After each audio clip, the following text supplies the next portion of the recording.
Thank you for being here. My name is Paul Goldstein, Chair of Waterfront Park and Culture Committee. Diana Sweetai, our Land Use Director, who's sitting here. People around the table are members of the board, except for one who's sitting in the corner. Thank you for being here. As you see, we're doing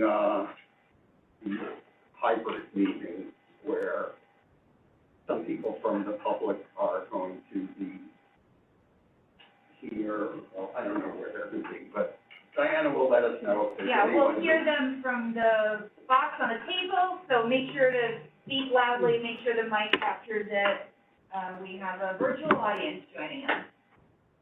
Okay, so why don't we get started? Item number 1, Dwayne Park Restoration Project. Nielsen and company to present that project, and whoever is ready to go, introduce yourself, please, and go for it.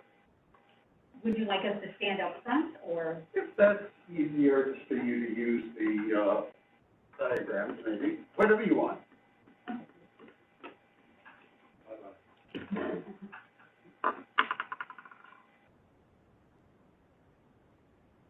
I sort of stand in the doorway so you don't block the view.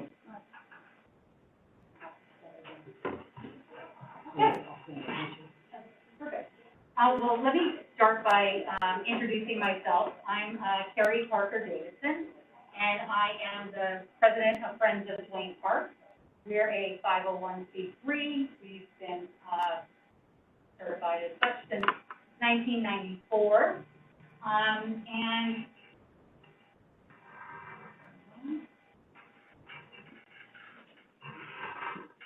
And this is Dwayne Park.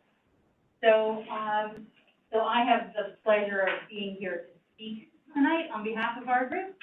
But there we go. But these tulips represent about the number of volunteers who have over the year contributed to the beauty of this park.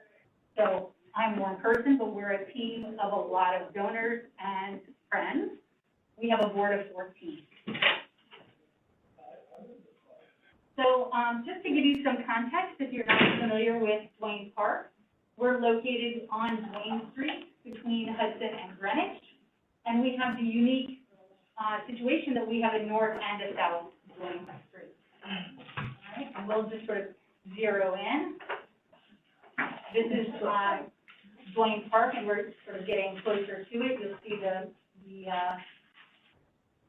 meandering path that goes through. There's parking on the north side. This is permitted, Department of Buildings parking, and then there are 6 parking spots on the south.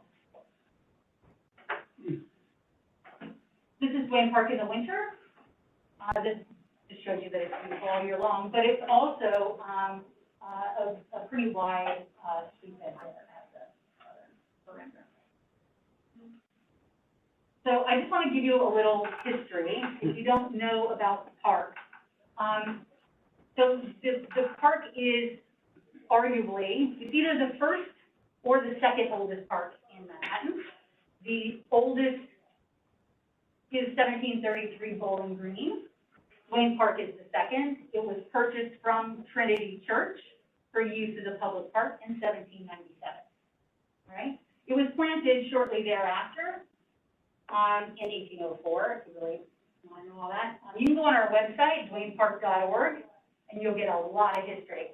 1871, the park is renovated, and a perimeter sidewalk is added, trees are added, and it's fenced for the first time. Right? In 1886, it was redesigned by Calvert Vaux. Samuel Parsons was the parks commissioner at the time. He appointed Vaux, who worked with Olmsted, Park, to create promote a feeling of quiet and restfulness, seclusion, and a sense of quasi-ownership. At the time, Bowling Green was sort of gated and keyed, so I think they had that in mind, but they never took ours into private use. So ours is the longest serving water park. After that, in the 30s and 40s, Duane Park was redesigned in the spirit of design at that time. Cindy will speak more to this, but it was paved over because that's what parks were at that time. They were low maintenance places. Paved over, tall flagpole, a lot of concrete and benches for the workers who were active in the egg and butter business. You can see here with the truck. So in 1954, the park area was reduced. We'll go through that in more detail. In 1998, the process started much before that, but by 1998, about the 200th birthday of the park was redesigned by Sydney, and it was designed to evoke the box design, which is shown here. We don't have a picture of Duane Park at that time, but it was the meandering pathways, seclusion, restfulness. And so Sydney redesigned the park to evoke that, which was also to evoke the buildings, which around the park are basically from 1880 to 1890. So the Vox era is contemporaneous with the buildings that currently surround the park. All right? And we are coming up on our 225th birthday. So, yes, which we're very excited about. I'm going to turn it over to Sydney, but it's an opportunity for us, all of us, to be thinking about public space. And as those conversations have percolated over the last year and a half, Friends of Duane Park has been thinking hard about how we're using our public space, and so we've got a proposal for you. Great. Thank you, Carrie. All right. Well.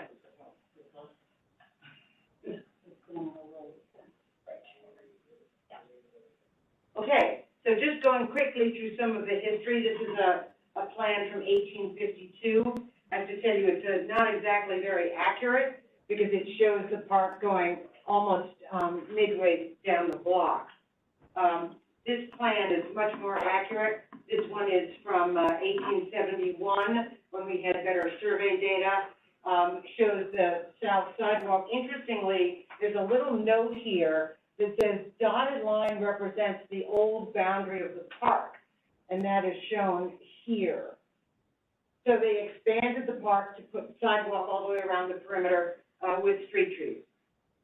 This is an interesting photograph from shortly thereafter. You can see street trees on the south sidewalk, even some on Hudson Street, and that's when they introduced walkways through the park. Then in 1854, as Carrie was saying, they really paved the park and retained about 10 trees from the original design. Then the work that I did for Friends of Duane Park was to renovate it, as Carrie explained, retained all the trees, really improved the planting, but again, we were without a south sidewalk. One quick correction. In the 30s and 40s and 50s, egg and butter business is really going gangbusters. Right. And so what happened was there were 10 trees, and so this is actually only 9. So by the time we get to the 1954 plan, there were only 9 trees. There were 10. And I should also point out one thing. You can see here, this is the outline of the park in 1954. They lopped off the western nose, and they also cut back the sidewalk. And they put back in its place a high curb, really to protect the park and fence against the trucks.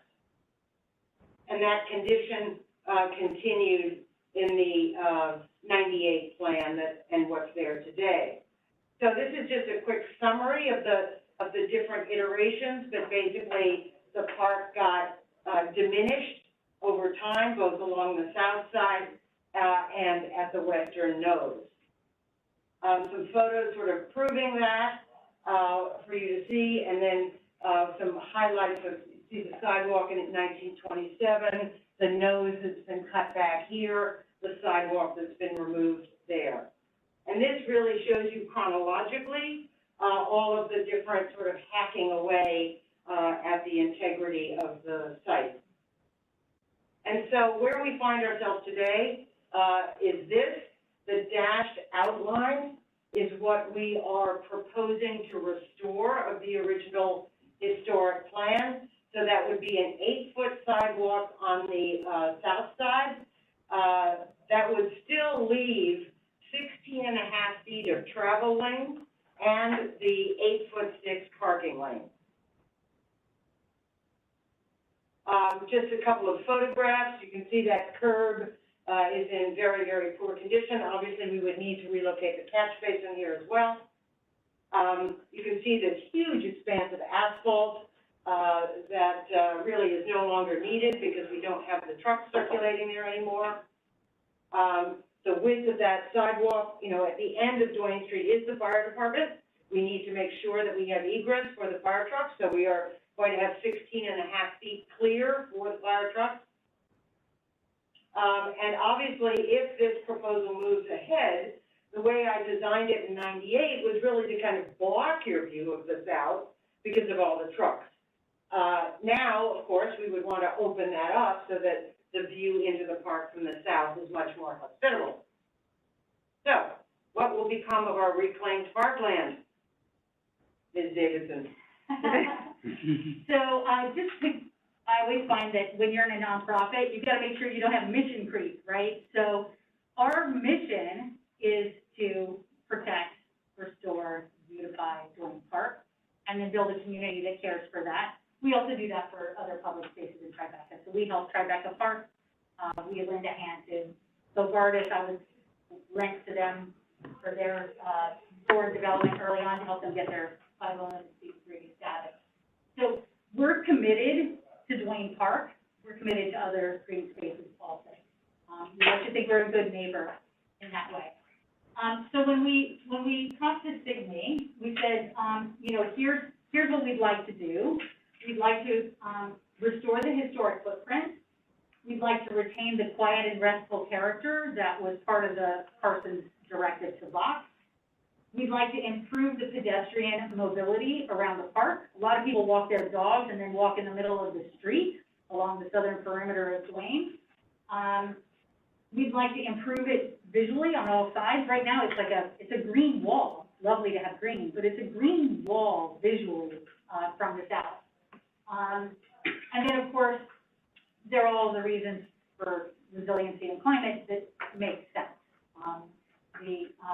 Adding back the 10th tree improves air quality and restore the planting area means we've got better stormwater capture, it's good for resiliency. That big asphalt area, we open up the hydrant on hot days to cool down that heat island. Kids play in the sprinkler there, it's very sweet. But we do get, anyway, there are some benefits from a resiliency community. So with that in mind, Signe's design. So just really quickly, the idea would be to extend the green, replace that new tree, visually open up the park planting from the south side, and, you know, improve the, put in a crosswalk as we move the sidewalk, shortens that crossing distance. And really, there is an existing curb cut going eastward as well as southward. So the idea of putting back the sidewalk just makes all the sense in the world because these already exist as crossings. We would move the hydrant and the light to the corner again, out of the park, and that's really kind of the extent of the infrastructure that would be required, just that, moving that catch basin out. So it's a very minimal amount of infrastructure, and I've done a cost estimate, and I think Carrie feels that this is well in hand financially. Yes, so I guess I didn't go for that. So we have, we've surveyed all the buildings on the block. We have overwhelming enthusiasm. We have conceptual support from the Manhattan Borough Commissioners of both Parks and DOT.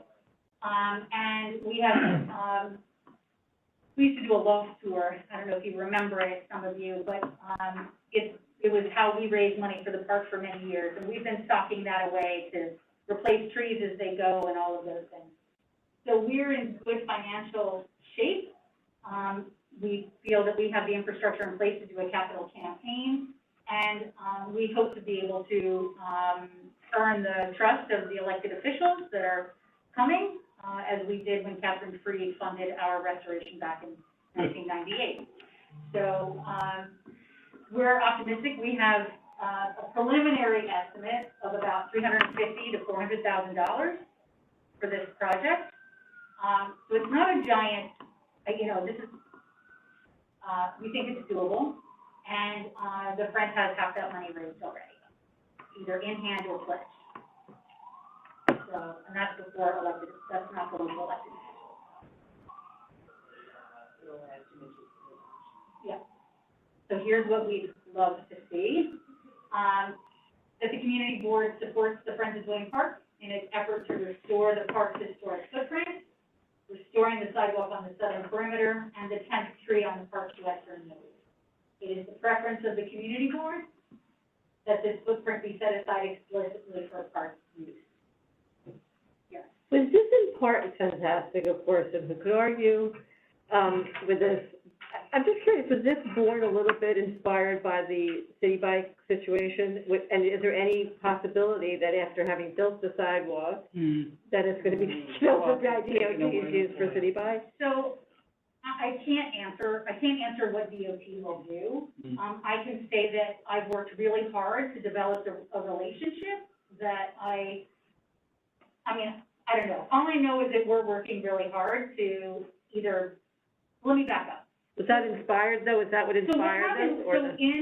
During the pandemic, when City Bike was asking to expand the dock on Duane Street, I, in my personal capacity, not as Friends of Duane Park, was trying to help Madeline at Duane Park with Tisserie because they were going to expand in front of her storefront. And so that's how I got involved in the City Bike discussion. So I went to a lot of transportation committee meetings, so I've seen some faces on that. But yes, in the context of the City Bike expansion, one idea was to put the bike along the southern perimeter, and there are issues for maintenance for us for that because there is no sidewalk, right? So putting the bikes right up against that curb would have meant bikes right up against the fence, which means garbage collection, tree head pruning, all of those things became problematic. There's also a big tree canopy, so the amount of light needed to run their solar system may have been an issue, and those trees are limb droppers. So we spend quite a bit of money in our annual budget to have Bartlett tree service, which if you know Bartlett is expensive, but they do excellent work, to prune those trees to keep the sidewalks clear and safe so that London planes, which are notorious limb droppers, don't find any of us. So, so for all of those reasons, the maintenance issue seemed to be persuasive, but I have no guarantee that they wouldn't put bikes on that sidewalk. But that is why resolved that issue. I'm told that they expanded on Reed Street. They have no intention of expanding on Duane Street right now, and they said they would let me know in advance, so there would be no surprises, and I will take them at their word for that. But that is why we're asking that it is the preference of the community board that this footprint be set aside explicitly for park use. Because this is, it really is, we're in the Tribeca Historic West. It has been a park since 1797. It's been planted as a park since 1804. It is a gem of a park, and we think it's worthy of protection as a piece of unique history. So, so that's why we're here, and that's what our mission is, and so we'll do the work. What is the proposed timeline and estimated time to completion of the project? Assuming we got everybody to sign off and say, Signy, it's all yours, It would probably be about 6 months of drawing, probably about 6 to 8 months of approvals. We have to go to landmarks. We have to go to the Parks Department, of course. We'd be back to you. And then, the question is the bidding.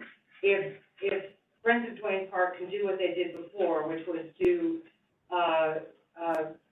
procure the project with the contractors, that'll save, 6 or 7 months. And then, construction, assuming if we time it right, it should really not be more than 6 months worth of work. There are no utilities as far as we're aware. The catch basin, so what we do, here's the catch basin, we just move it southward. It exists right here now. We're just gonna cut the pipe and shift the basin over.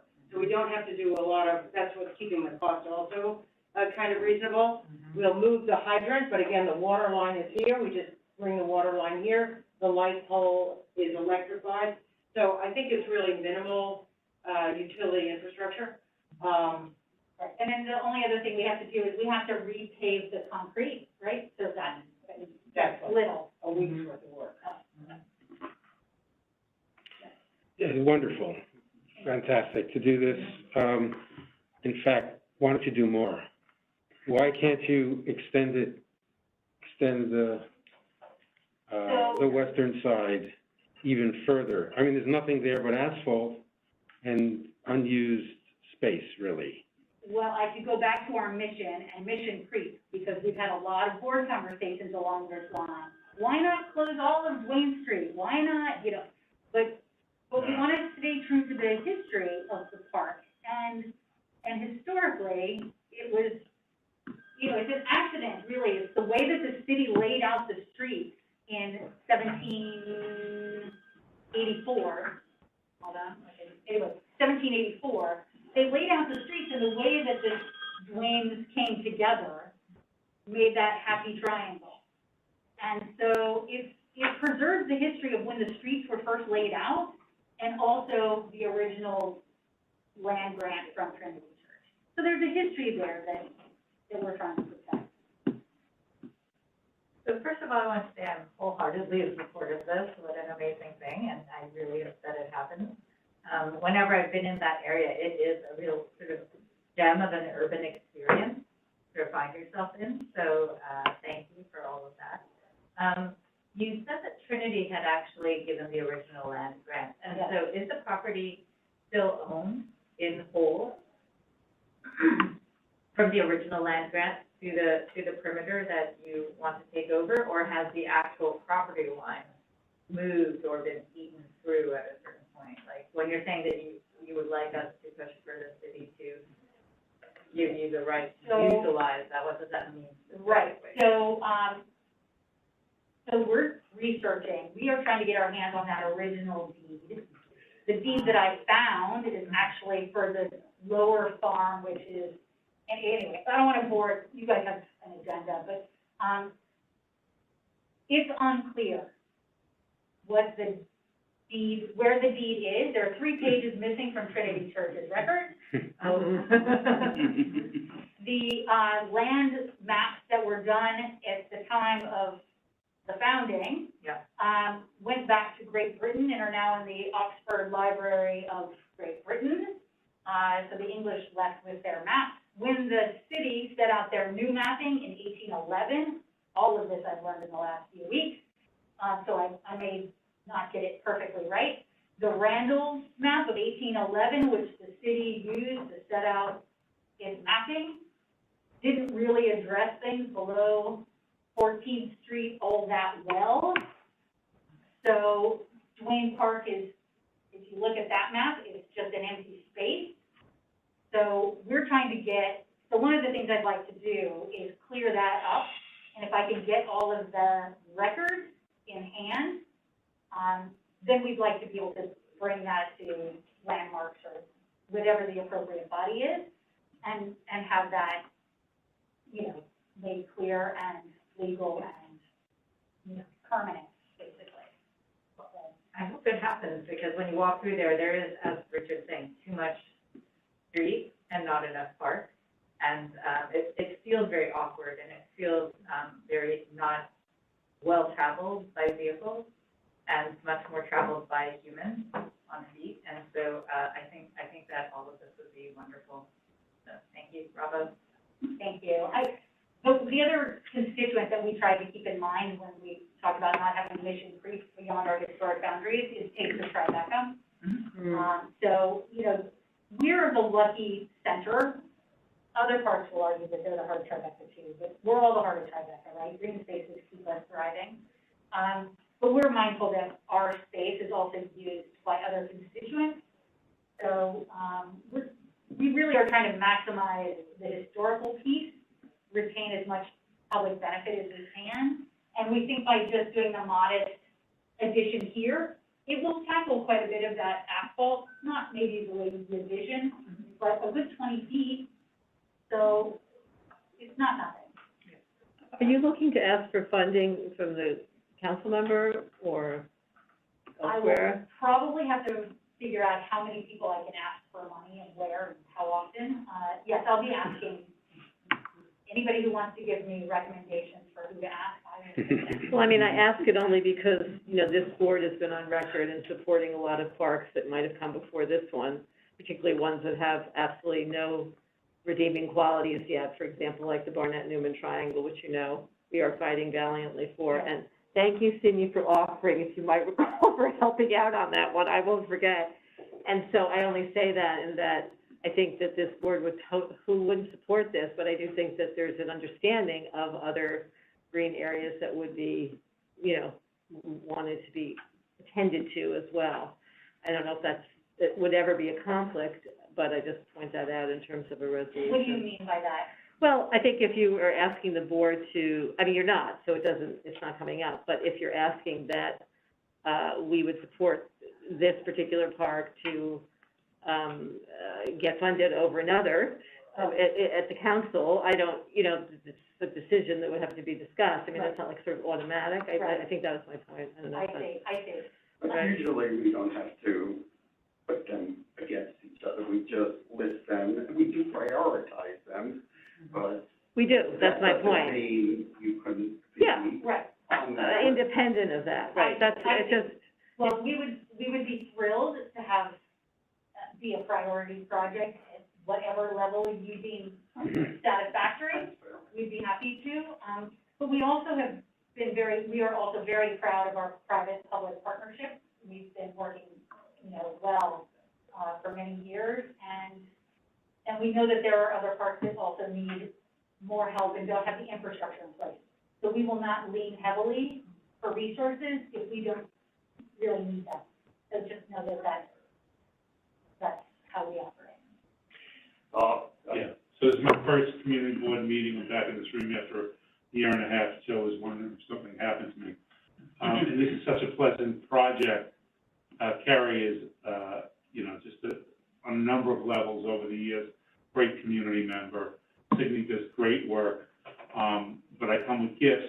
Let's go offline. We have some capital funding that we're not able to implement. It's just impossible to implement city capital funding sometimes. Maybe that could be transferred to this project. Without the right amount. No. So I don't know. It's a year and a half old. That money still gets put into somebody's drawer at EDC, but you know a lot about that, so let's go offline. Yeah. Because I think that just would get evaporated, and it's just not enough money to do what we want to do, and their requirements are egregious for us at the community center. With the filtration system, we just did it ourselves. So it's We can talk later, Yeah, but we'd be happy to be the recipient. yeah. If you could find documents back in England, I think you could negotiate this too. Okay, my folder's over there, but the deed for Murray Street is in my folder. Yeah. I'm not the original, obviously, but, Yeah, but the ones that are missing, anybody has a person who wants to be an intern, and do historical research, yes, because I'm missing Oliver Allen, for those of you who knew Oliver.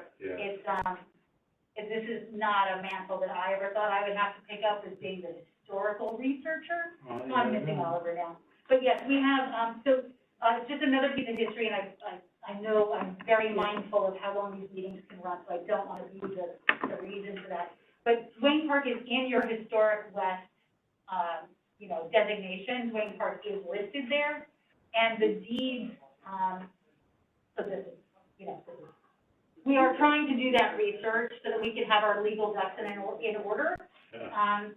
But for tonight, what we really want to do is just get conceptual support from everybody. We've got the neighborhood, everybody on the block, pretty much is, you know, written letters and they're on board. And that includes the restaurants and businesses, Yes. right? Yes, yes. We have, if you need us to provide the letters, we can do that, but because it's a public space, I didn't want to put addresses and things up on there. But if you need that documentation, I can provide it to you. Okay, I think we have a consensus that I can see around the table. Is the committee comfortable passing a resolution along the lines of the language that's now before you in this resolution? Mm-hmm. Yes? Yes. Yeah. Definitely. Okay, with that, would you like to take a roll? Sure. So please. Paul Goldstein. Yes. Alice Blaine. Yeah, and I also just want to be a big thank you to Carrie and Sydney. They're tremendous help in our neighborhoods. It's unbelievable. You're terrific. Thank you. We're a village, we're a very small, community. Rosa Tenay? Yes. Wendy's not here. Richard Corman? Yes? Francis Curtis? Yes. Kathy Gupta? Yes. Liz Lamery? Yes. They're not here. Joe Lerner? Yes. Bob Townley? Yes. Good to have you back, Bob. And I don't think David Shelton is here, so it passes unanimously. And there is one other person at the table who maybe could use some, maybe you can also talk to them about, you know,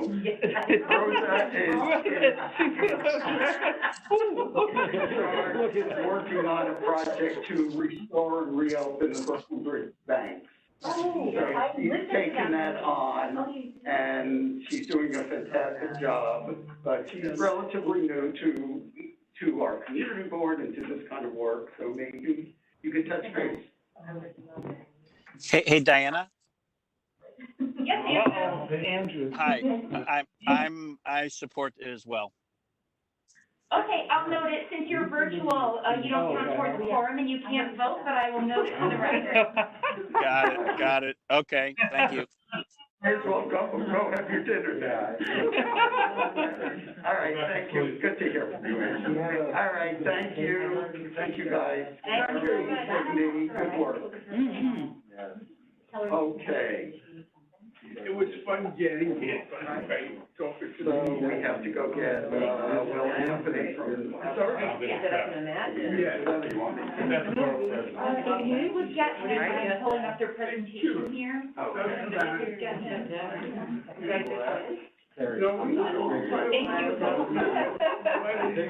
Even though everything's set up, you can really have a good time. Did she only do on the west side, or I wondered if she was involved with Delory program? She didn't do Delory, but she did Bogardus Garden. She did, Right, she mentioned. she did Little Island, right, yeah. The, South Coast, everywhere in it. Was that hers also? I thought that was, I didn't like that. Is not always, What's that? Mission I remember Tessa talking about her.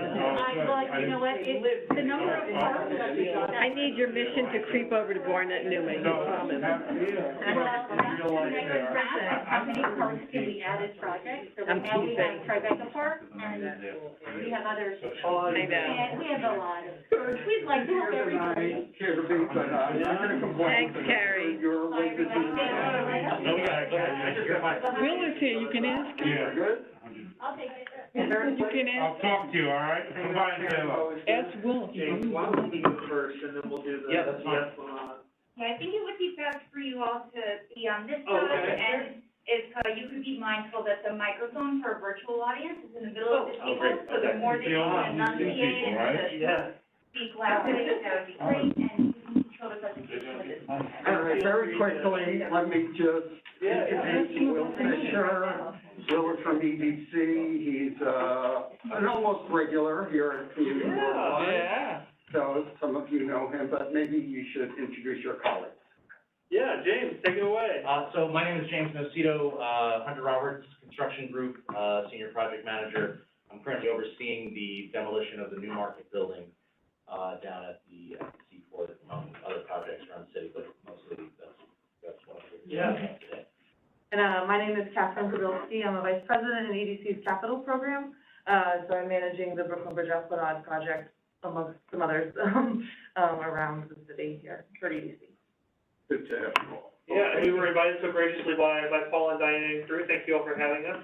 So the two items we're going to cover today are, one, an update on the New Market building demolition, and just read everybody in on what the condition will be following construction, and then talk about the Brooklyn Bridge Esplanade. So this is a little bit more in depth. We'll do a just kind of verbal update for the first item, and then we'll go through the designs here. I know that we probably were at this committee. It's been quite a while. I want to say 18 months, right? It was the end of 2019. Okay, so we're finally about to break ground after a strange last year.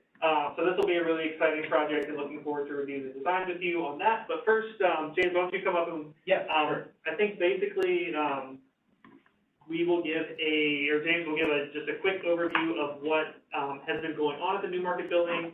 We began construction on that a couple months ago, and then we'll take questions from there on that first item. Does that work? Cool, great. James? So real quick, I don't know if anybody's passed by the building, we've pretty much taken the facade and the rear of the building off. We're gonna be starting to work on the north and the south end.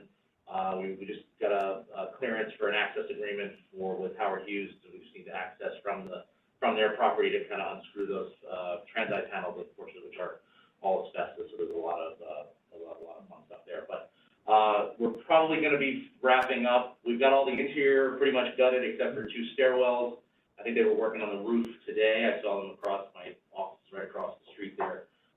So once we get that going, we'll probably start taking down the floors and everything. I think our slated finish should be around probably the end of October, I would say into November, somewhere in that range, just depending on how the rest of it comes down. But you'll start to see probably the steel structure just being exposed probably at the end of the summer. So that's pretty much where we're at. I mean, it's pretty straightforward. There's not much, not much to do. And then we most recently updated, I believe it was the Quality of Life and Construction Coordination Committee on that project. I think a couple things to note as far as looking ahead for the next few months. There will be some demolition action taking place on the water side. The reason that we're demolishing the building, as I'm sure many of you know, is that the pier and platform that supports it is, to say the very least, structurally unsound and cannot support the building. We've heard reports of chunks of the building falling off the river, and we've known that it's an issue for a long time. So the plan is to take the building down and leave the pier and pilings there, but all fenced off so that it's safe and not accessible by the public. But because of that sort of lack of load-bearing capability of the pier, James and his team are going to be bringing in some barges and approaching from the water side. So folks will probably see some barge and boat activity starting. Yeah. The idea is probably, I would say, the beginning of August. I think once we get our ducks in a row, what they're going to do is they're going to remove all of the interior debris via barge, because it's easier, and then also the load restrictions, we can't put any containers in there. Then once all the debris is out, we'll start cracking up the floors, get that debris out by barge, and then once that happens, we'll be lifting off the steel beams as we slice them up and bring them onto the barge as well. So there's going to be a point where it's all going to be barge work, just bringing pieces of the building and debris and everything off the platform via barge. Right. Again, that's because the platform cannot support the equipment that they would need to do that work from the land side. Yeah. And then you said October to wrap, more or less. We'll keep you all updated, of course. And I think, Paul, I know that one thing you all were interested in discussing was sort of the condition afterwards. So what gets left there. We have been discussing whether it's the construction fence that remains or it's another type of fence that gets installed afterwards. I know that the community has expressed a strong sense of wanting to see that developed for public benefit as a community center. I know I've reviewed the Seaport Coalition's plan. I know the community board has a lot of thoughts about that. But just want to be really clear that right now there's no funding in the budget, but nor is there a plan, so it's still sort of an open conversation as to what happens to that site. But our priority is to get the building down and secure it safely, and then obviously we would love to continue engaging with you all, as we continue, for what should happen to that building. I know I asked this question, and, I would love an answer, because what scale development can go on the site, assuming that it's, shored up and it's all swell, at this point, what as of right can be built on that site? Approximately. I don't know, I don't have the recollection in my mind of the, I know that there are city-owned air rights that are not encumbered by any lease or any other agreement that are on that site. But we have no plans or intentions of putting anything there right now. I don't have the number off the top of my head, but could find it for you. Could it be a tower, though, or are we talking about 20 stories, 10 stories, I don't 5 know, I stories? can get back to you. You have no idea? Really? Okay, yeah. Could Off you the top of my head, Get back to the board, That would be- guys. And are they city air rights or they're somebody owned by else? the city, yes. Okay. I mean, I think this is a great concern on this board. I'm not going to mess around. Of We are faced with Howard Hughes. We are faced with Pier 17. The whole logic behind, or what we were told by Pier 17's development, as you well know, is there would be no pipe on the waterfront. Right. So, I know I spoke to Paul and Diana and Tammy Meltzer about this.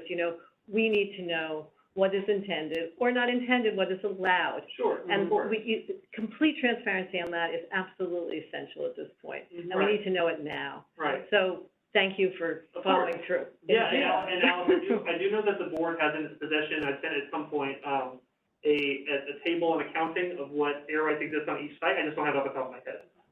So we should be able to reference that and get you that number. Yeah, just a good summary. Thanks very much. Yes, and we're hoping that the city doesn't get into such a financial crisis that they have to sell the air rights. Understood. Well, they might Wouldn't be a be bad to selling them if they go I mean, towards an well, no, institution well, like you know, the but city, yes. Right. But that's not, But that's not one. That's another story. Have you done an analysis of how much it would cost to shore up the site so that it can be developed? Well, so the shoring up of the site is pretty simple. You would need to, if you're gonna put anything on there of any substance, you would have to rebuild that platform completely. And I think, some rough numbers, we usually use about maybe $500 a square foot to build just the platform itself. And I don't know the top of the square footage off the top of my head of that platform. So, I'm sure if EDC directed us, we would do kind of a back of the napkin kind of a budget estimate for just rebuilding the platform itself. Right.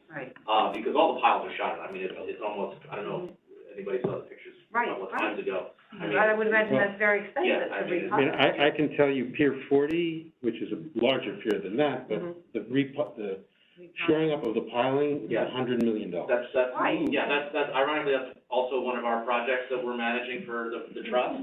So yes, it is, it's extensive, it's 6-7 years, but that's rehabilitating the existing pile. Just the platform. The existing pile. It's actually much easier to rebuild, and it takes less time to rebuild the platform rather than rehabilitate the pile. But do you have to rehabilitate the pilings over here as well? Yeah, they're beyond their useful life. I mean, they've already been rehabilitated. Right. When I started as a contractor 15, 20 years ago, They were already shot. we had already maxed out Right. that possibility. So it sounds like that would be a pretty significant undertaking. It would be, and on a regulatory level, as far as getting, because it would have to be built at the Pier 17 height as well, there would be a lot of regulatory hurdles to jump through to do that. So when you say rebuild the platform, you mean including the piling? Oh, absolutely. I didn't know We that. would drive new steel piles, Got it. larger steel piles. We don't use timber piles anymore unless it's fendering on the side of the pier, just to keep the barges off. And I forget that, we shared some photos at I want to say the Seaport Working Group, maybe, it's been a while, but, how many, there's piles that are, most of them are 80 to 90% eaten through, so there's a stick in the middle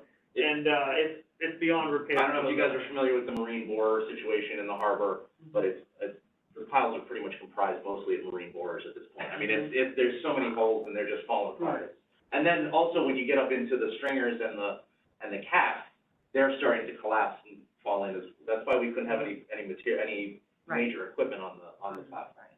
So, yeah. Just to clarify, I thought you said pier and pilings will remain. Why? why are they remaining? They're not Just because you don't wanna spend money removing them? It is a question of budget, and I think, I don't wanna say for certain, but it is, from a regulatory perspective, typically easier to replace something existing than start from scratch. Oh, I see. Okay, and So one. we don't wanna forestall Like a anything. placeholder. Essentially. All right, so is the public going to have any kind of view of water as they pass by? What kind of fencing are you putting up? Is it gonna be a construction wood fence that I'm sure won't be well received, or something a little more attractive? I mean, I think, one thing that would be helpful for us is making sure to hear those priorities from you all. I think, you know, obviously in terms of having this, you know, priceless waterfront here, I'm sure that public access and public, you know, views out to the harbor are important. I think we are still looking at it from a cost perspective, in terms of whether we're gonna be able to replace the construction fence or whether we leave that afterwards. That's something that's still to be determined once we wrap up with the demolition, which is the expensive bit. But you know, I think we wanna understand what the priorities are on the board, and I would very much imagine that it's views and access as much as possible, although we can't provide access at this point due to the structure, but views at the very least. I think we have a long history on the views of this board on that site, a very long history of the things that they wanted. Well, there was a contentious project when the Right. Seaport Working Group Right. came around, and My point. then it was decided no tall buildings on that site, so. And I think I should clarify, you know, both a vision for the site in terms of short term, once the building's demolished, you know, what are the interim conditions we would like? Obviously, understanding that longer term, I've seen proposals for a community center there, you know, proposals for publicly accessible open space, that kind of thing. So, you're saying funds are an issue, I understand. Right. If hypothetically, the, Howard Hughes 250 Water Street deal goes through, they would be paying you for air rights, so you'll be coming into quite a bit, millions and millions of dollars. And it's not all going to the museum, we don't even know how much is going to them.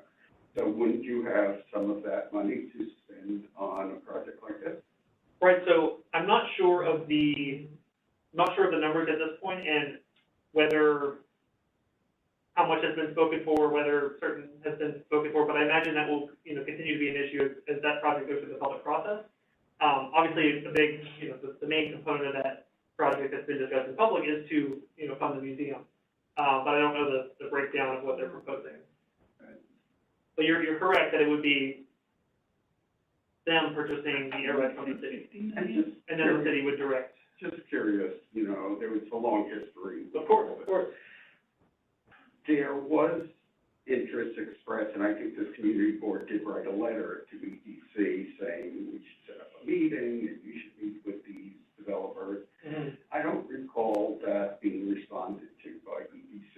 Do you know what happened with that? Why there was no interest in that? This was the letter regarding other development sites in the area? Yeah, this was a developer on Nassau Street who had expressed. On Nassau Street, okay. Yeah.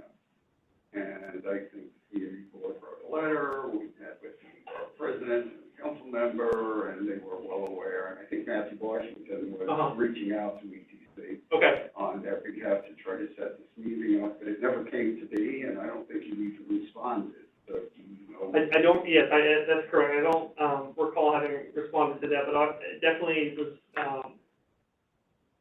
definitely aware of the letter you're talking about. I think I would say, you know, there do continue to be a number of city-owned air rights that are not encumbered by the Howard Hughes lease or that are not involved with that project that would remain available if the community would be interested in discussing something like that for the future. Such as at the, you know, we've obviously heard that, the community has no interest in seeing anything fall on that new market building site, and I think we want to be responsive to that, and that certainly could be a solution to that.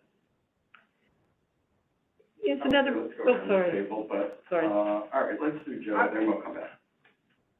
Joe? I want to ask about a different issue, about the Esplanade itself. Well, we're getting to that next. Can I speak now? Well, why don't you wait till he makes the presentation on the Esplanade, and then. I will. I'll give you a chance, don't worry. I'm not.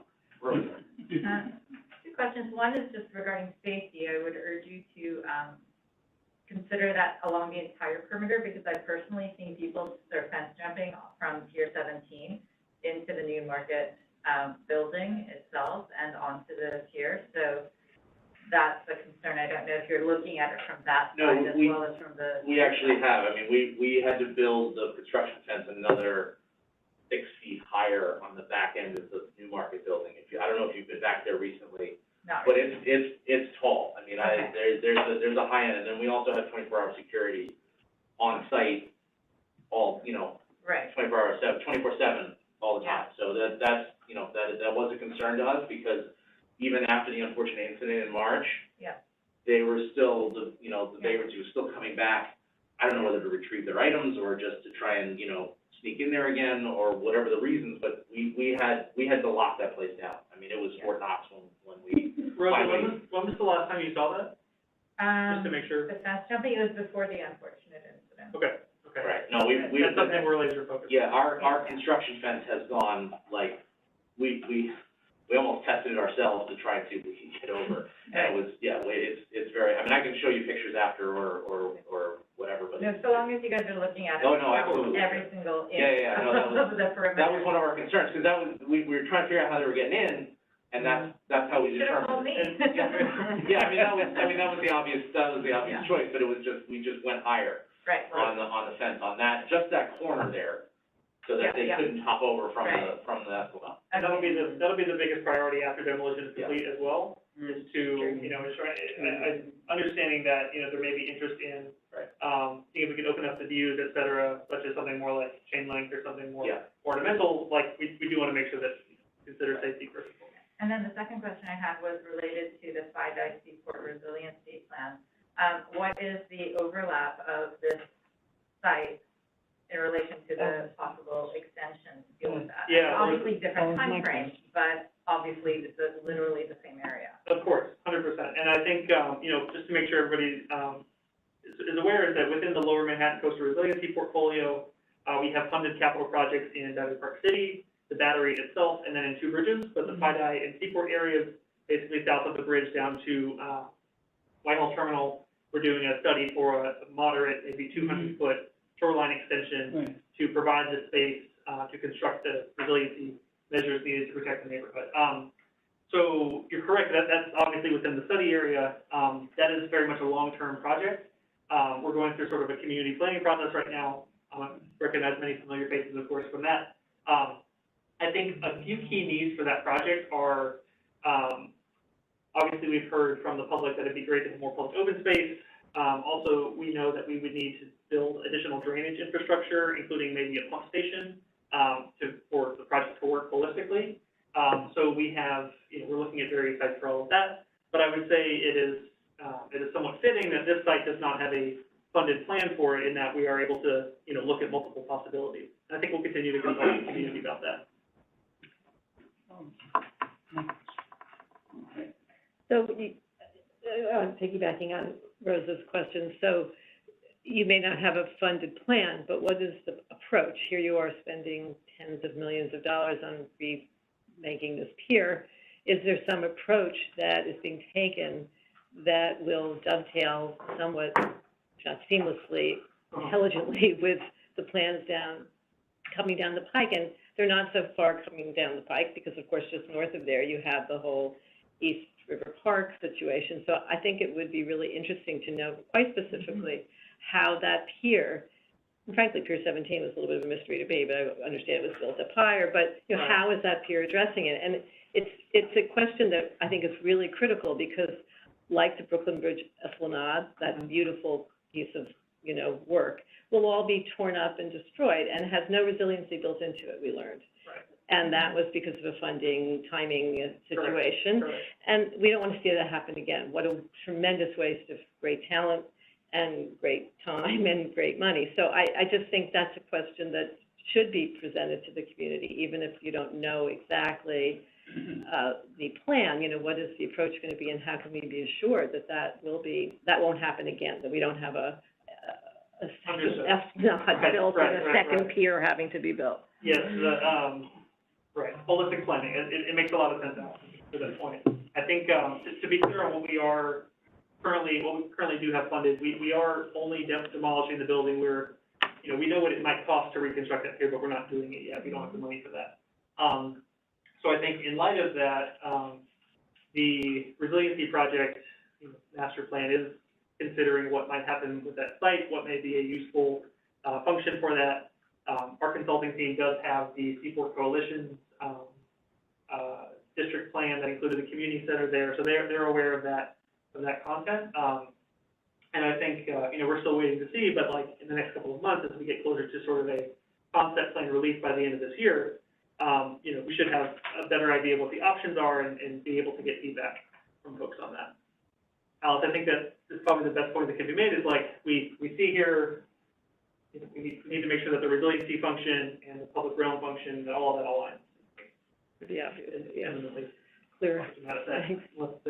Okay, so I think, we sort of talked about you coming back possibly in the fall to continue a discussion of longer-term options. Absolutely. So, today we were gonna focus mainly on what was happening in short term.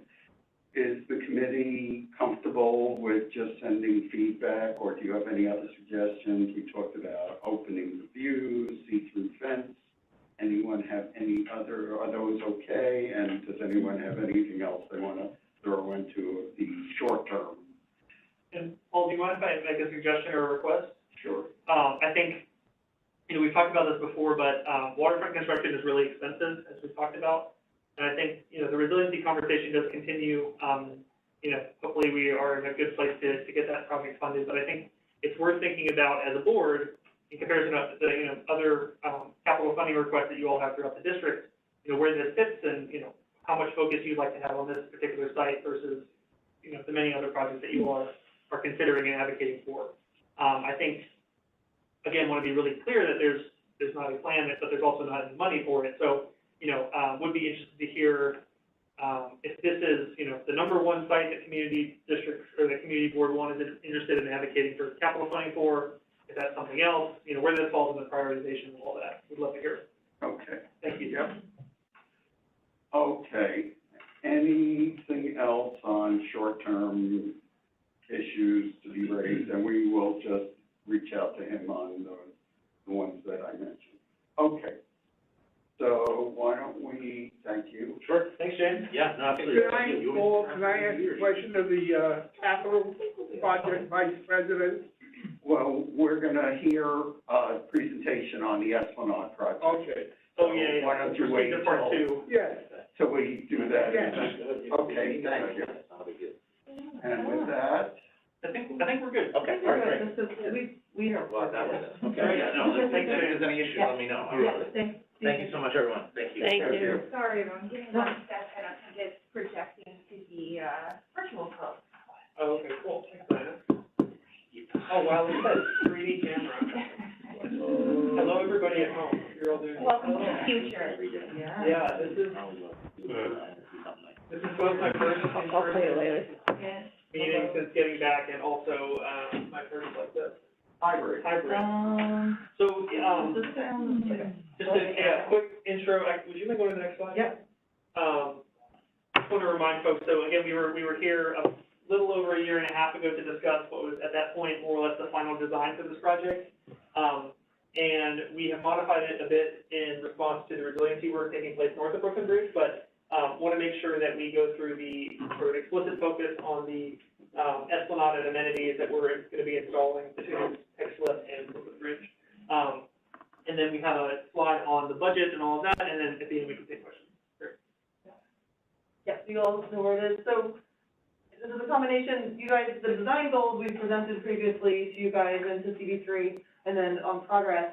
And so again, for the goals, it's reconstruction of the Esplanade that's there, also in addition of amenities, minimizing pedestrian bicycle conflict, kind of finishing the bike path that's along South Street now. Resilience level materials, correct, this project is not a flood protection project, but the materials are resilient, much like the Esplanade further to the south that flooded during Sandy. And then again, using the same, this is kind of the last section of the East River Waterfront that was part of the 2005 master plan and funding. And then there was additional funding provided to, you know, a few years ago to EDC to complete this block section. It has been covered by, staging by DOT, if you guys remember, for the reconstruction of the Brooklyn Bridge ramp for a while. So, like Will mentioned, we finished design in fall of 2019. It was finalized. We had started procurement, with Hunter Roberts, a different team, but Hunter Roberts is the construction manager to manage the construction for us. We started procurement early in 2020. We did see, and this is kind of the lead up to a couple things, we saw the bids coming in higher than we had anticipated. So we were getting ready to figure out what to do about that. And then the project was paused, as all city capital construction projects were paused, in March. This project got restarted in the fall of 2020, where we restarted with the team to, again, evaluate, the procurement. So we went through a lot of exercises. This presentation would have been a presentation showing you a host of things that we had to remove from the project, unfortunately. But then, the city added additional funding so that we could essentially still complete the base project. So the adjustments are somewhat minor and mostly, driven by, our friends at DEP, Department of Environmental Protection, and some clearances that, we needed to meet more. We needed to clear some of their infrastructure much more significantly than we had throughout the earlier design process. So we are in procurement for an early package, which is the bike lane starting from the north, starting from Catherine. So we'll be just doing the bike lane in this at present, because we also added bulkhead reconstruction to the project. So we're having to do additional design, additional construction to repair the bulkhead that's also along the front, which wasn't part of the original Esplanade topside only project.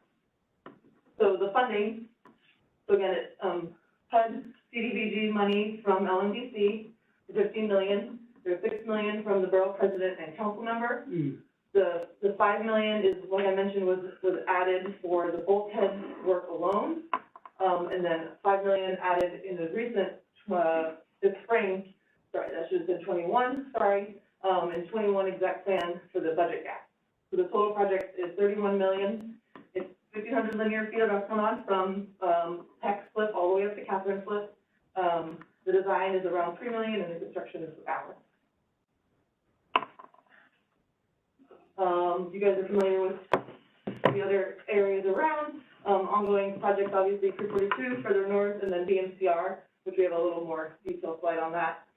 So the BMCR project, the flood protection project in 2 bridges, iteration of names, but now we are at Brooklyn to Montgomery Coastal Resiliency. So again, it's this hatch here running from Robert Wagner up under the Brooklyn Bridge, north to Montgomery Street.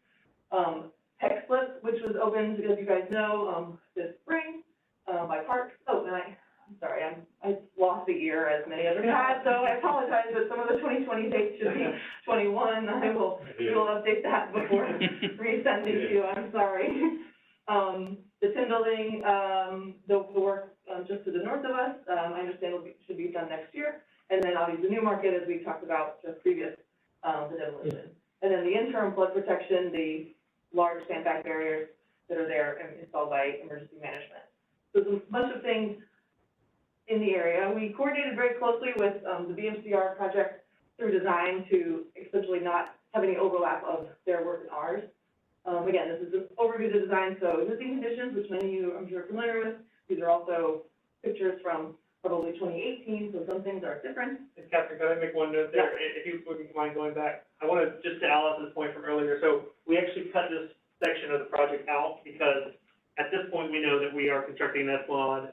We're in the same footprint that we will later be constructing a resiliency measure. So for this one, we were able to think of the timing and sort of rearrange between the projects, which was, an added benefit. But of course, understand the point on sort of doing that longer term. Sorry. No, thank you. Again, some of the things that drove the design, you're underneath the FDR. The dark purple is showing you everything that's actually under cover.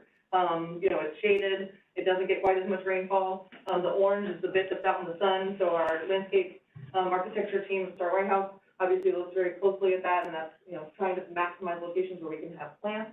And then also we have significant substructure things to avoid.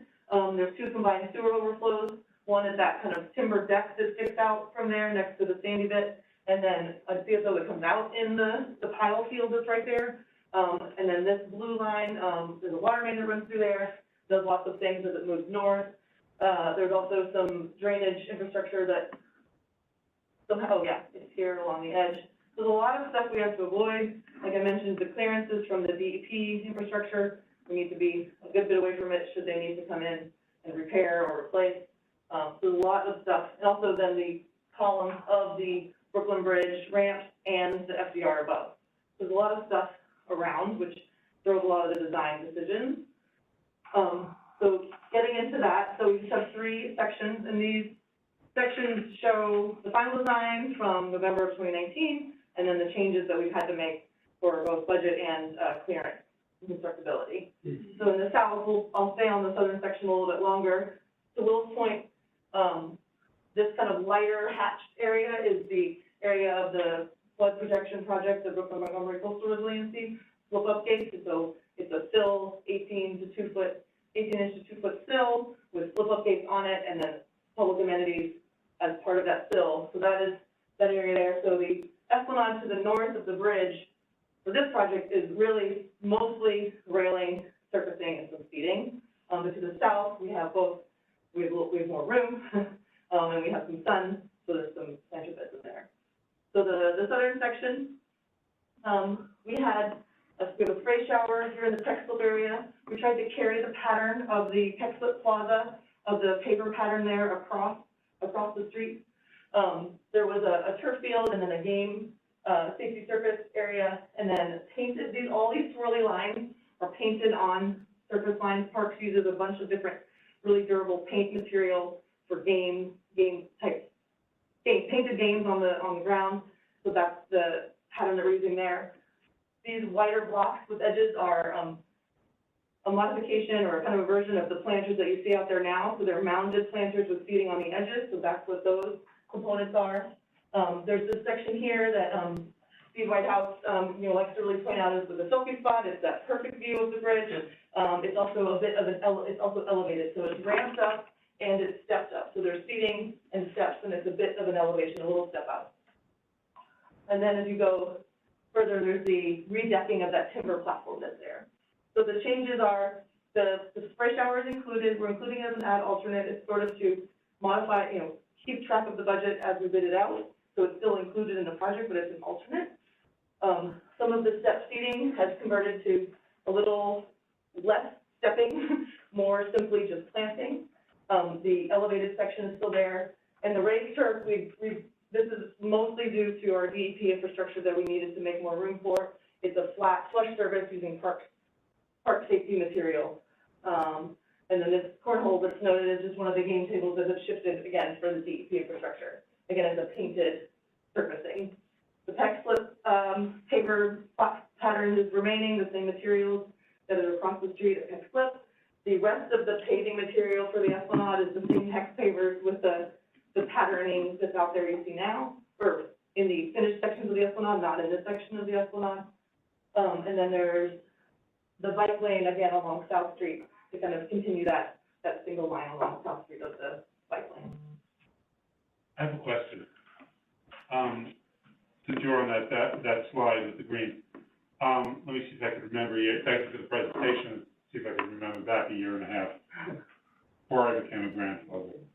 Okay, so the green is, you called it a painted surface. Was it before a synthetic grass surface? So this was a synthetic grass surface previously. Right. This was a flush exercise surface. Okay. Now both surfaces are flush exercise surface, no turf. I see. What is Which is already there further up.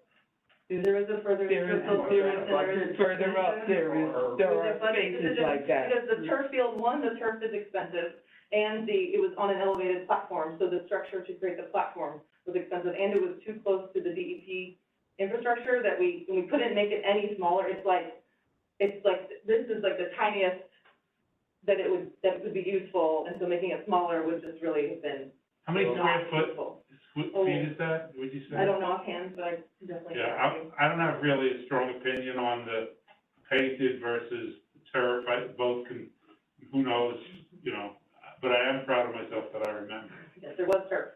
Heather, could you describe the difference between the painted, what's the green So versus these two are like a safety surfacing, the squishy material that you might find on playgrounds, and then it's under the exercise equipment further north, so it's the squishy It's stuff. that rubber padding? Yeah. That's painted with all these swirly lines, is simply paint on asphalt. Parks does this in a lot of different parks and playgrounds, but it's paint on asphalt. Yeah, I was always worried if there's a lot of dirt in New York City lately, and the AstroTurf, for lack of a better word, sometimes it's just. So there, and Parks was on board with the turf, they don't love picking up new turf, things to maintain, but, we did, but as a budget component, that has been shifted to the flush, squishy surface.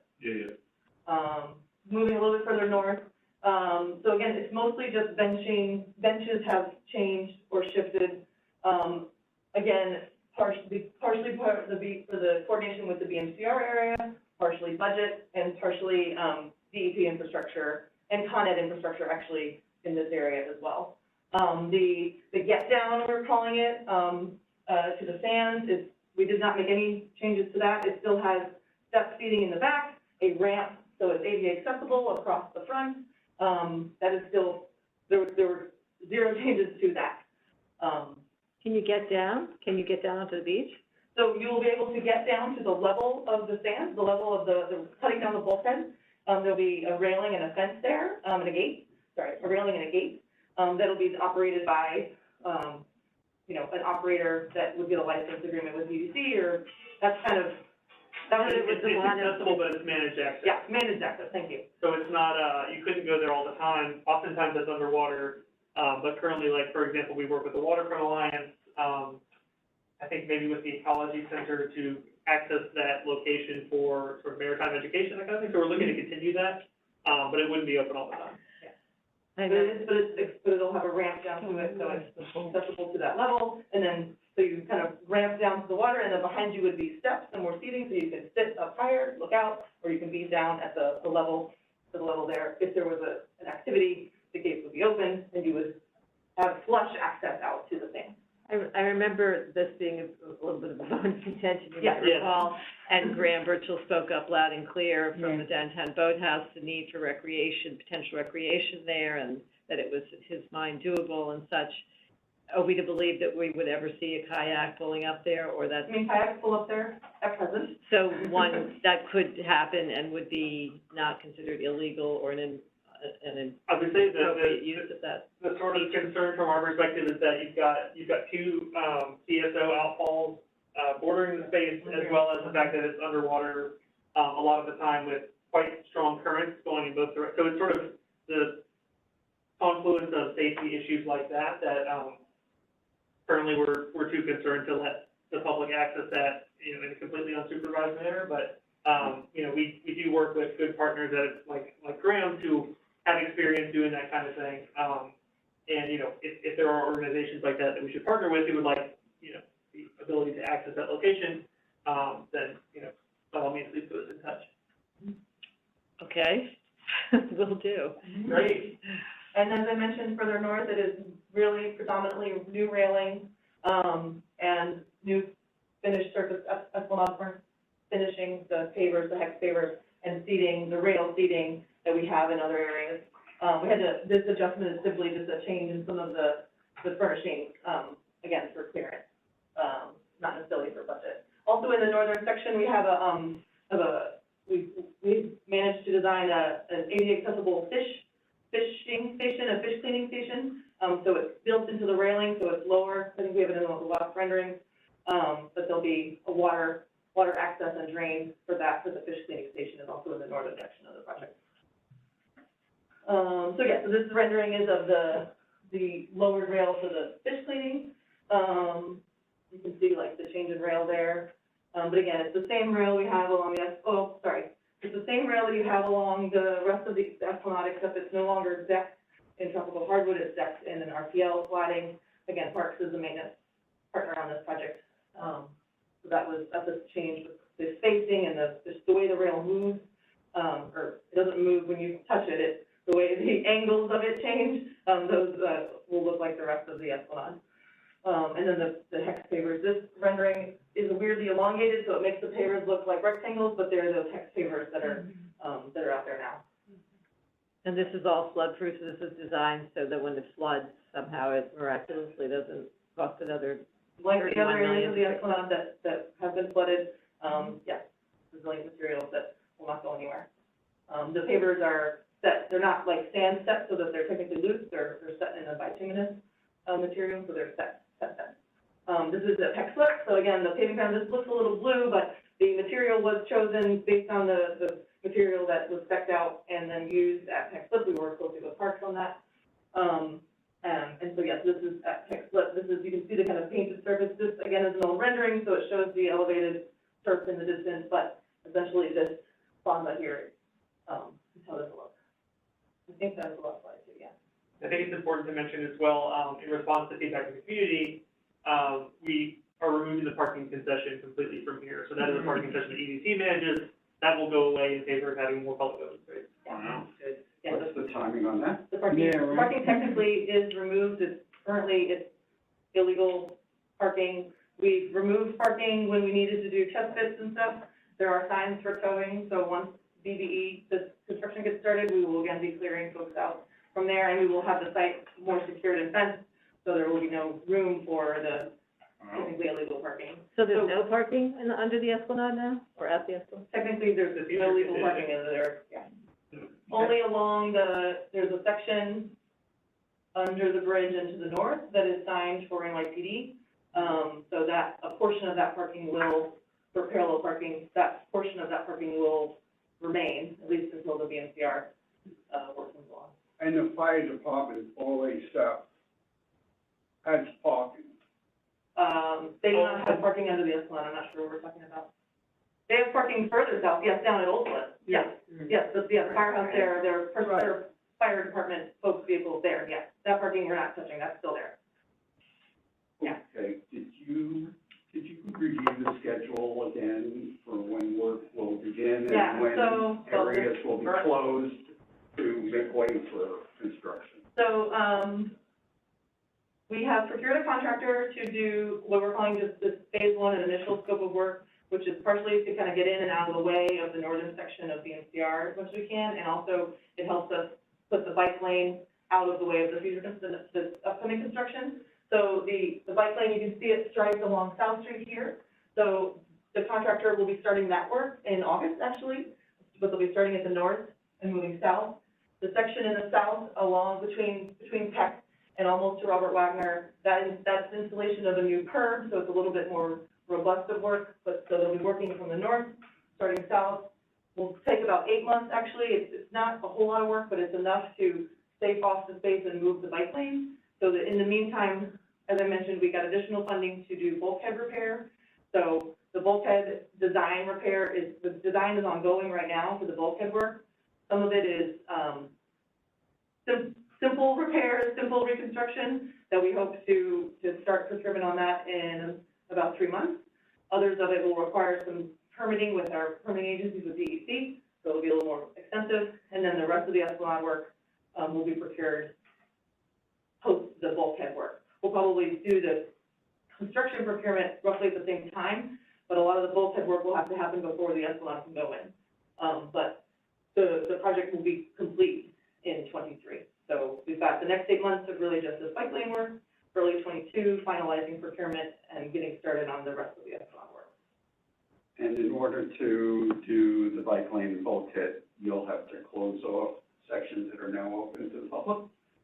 For the bike lane work, technically a lot of that stuff, I mean, yes, it's open to the public, but it's unimproved, like random asphalt. So yes, we will close that off to the public, but folks will still be able to cross the street and get to the water side they'll be able to cross the street and get to the water side edge.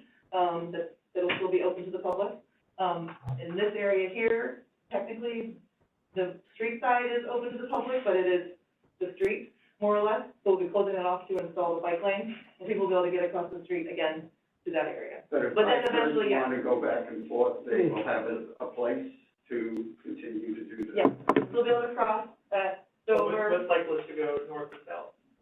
yeah, there'll be a detour during construction, There will for be a cyclists, detour. yeah. But it'll be detour within the Esplanade, we're not gonna shut people across the street, so Right. no one across the street. Can you just, while you have this terrific slide up, can you just describe where those floodgates begin and end? Yeah. That's my project. No, you, I'm sorry, I'm Okay. sorry. All right. No, it's okay, So okay. you just need an old No, friend. it's okay. We do work to be as coordinated as we can. Yeah, let me put up a different image, the one that showed, that showed the actual, Oh, right. wait. Oh, that was, you had it before, that one. No, right? there's a better one, No, there's one that had a I- yellow. Did I take that one out? Oh, I took that one, okay, Yeah. sorry. Okay, so the first I section. prefer it if you don't mind to do the other slide. Oh, sorry, the one It that I'm helps me on? to see the actual line of your floodgates Yeah. in it, that one, yeah. So, they're not shown on here, but Oh.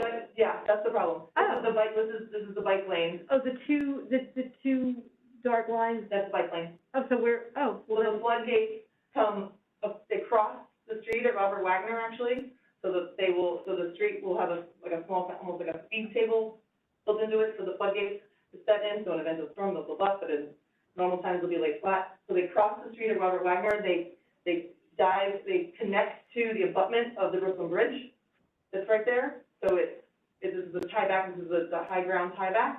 So the gates cross the street, come from the bridge, they cross into the Esplanade. This outline is the area for the overall work. But so basically through the middle, so just down from the bike lane is where the actual sill and gate will be in here, and then they will continue north within the Esplanade. There'll be some sections of the BMCR flood protection that are not the elevated sill and gate. They'll be flush, and there'll be a roller concrete gate, because there's DEP infrastructure in the ground that we can't put the sill on top of. and so why couldn't it go into the Peck Slip Brooklyn Bridge, in the plan area? Because the high ground for this section is here at the Brooklyn Bridge. But Yeah. why couldn't it have continued? I mean, you could have then tied it in. You're saying it's too low? I'm not sure I understand why that particular. Oh, like, why is that of all places The line. Well, that's the line, right, and I'm just looking at the width of that, and I realized, oh, that's actually wider at the Peck Slip Brooklyn Bridge area. So it could have fit, I just was curious why that Yeah, decision we're was going made. back to like. Yeah, so I know that, I know we've talked about this a little bit, I'm not sure exactly where the heights are, but between the changing, topography from the harbor up to the Lower East Side is what the, let me pause a second. Between the harbor and the Lower East Side throughout the Lower Manhattan Coastal Resiliency Study area, you have different flood heights at different locations based on proximity to the harbor, which generates, either higher storm surge, higher, wave impact, et cetera. So throughout this whole area, there's a And you different also height have- to which you need to build. And you also have different heights of the FDR and other limiting structures. So in the Spida area, the FDR is much lower, and you have a much higher design. Yeah, I'm just flood. talking, and maybe this is something I'm gonna ask you to come back Sure, on. yeah. Because I think it's something that our committee, I see Diana maybe shaking her head, we have never understood. And I think in understanding your use of Peck Slip for what it is, which looks lovely, that painted, I don't know what, one would ask, given what we're going through here for resiliency, why wasn't that continued? Uh-huh. And I would love a real clear answer on behalf of our committee, Right. and that can be on a separate, Sure. if you don't mind, with real drawings that really, really let us understand it. And if it could simply be the reason is you wanted to reserve this for Esplanade and do something different there, but it would be helpful to understand that line, that break. Okay. I do want to say that, I'm not sure if we've shared it, but we certainly can, but we have I want to say we have a section drawing that shows sort of to scale the height of the FDR, the height of the flood intervention needed, et cetera, which could be helpful for that. Right, but So just it's all the further way down to the battery. south, generally. Okay, well, that just It's would be a great question. yeah, it'd be helpful just to get that nailed down, thanks. And one of the things that you asked, Alice, regarding sort of the condition here, on our website or either our website or the Mayor's Office of Resilience, website, there is we have our consultant produce a series of like 3D, kind of, for lack of a better term, like Google Street View, 3D virtual reality views of what the project will look like. And there does happen to be one right here at the corner, of Wagner Place. So you can kind of get a sense of, because it is really sort of quite strange to talk about a flood protection gate that will lift out of the ground.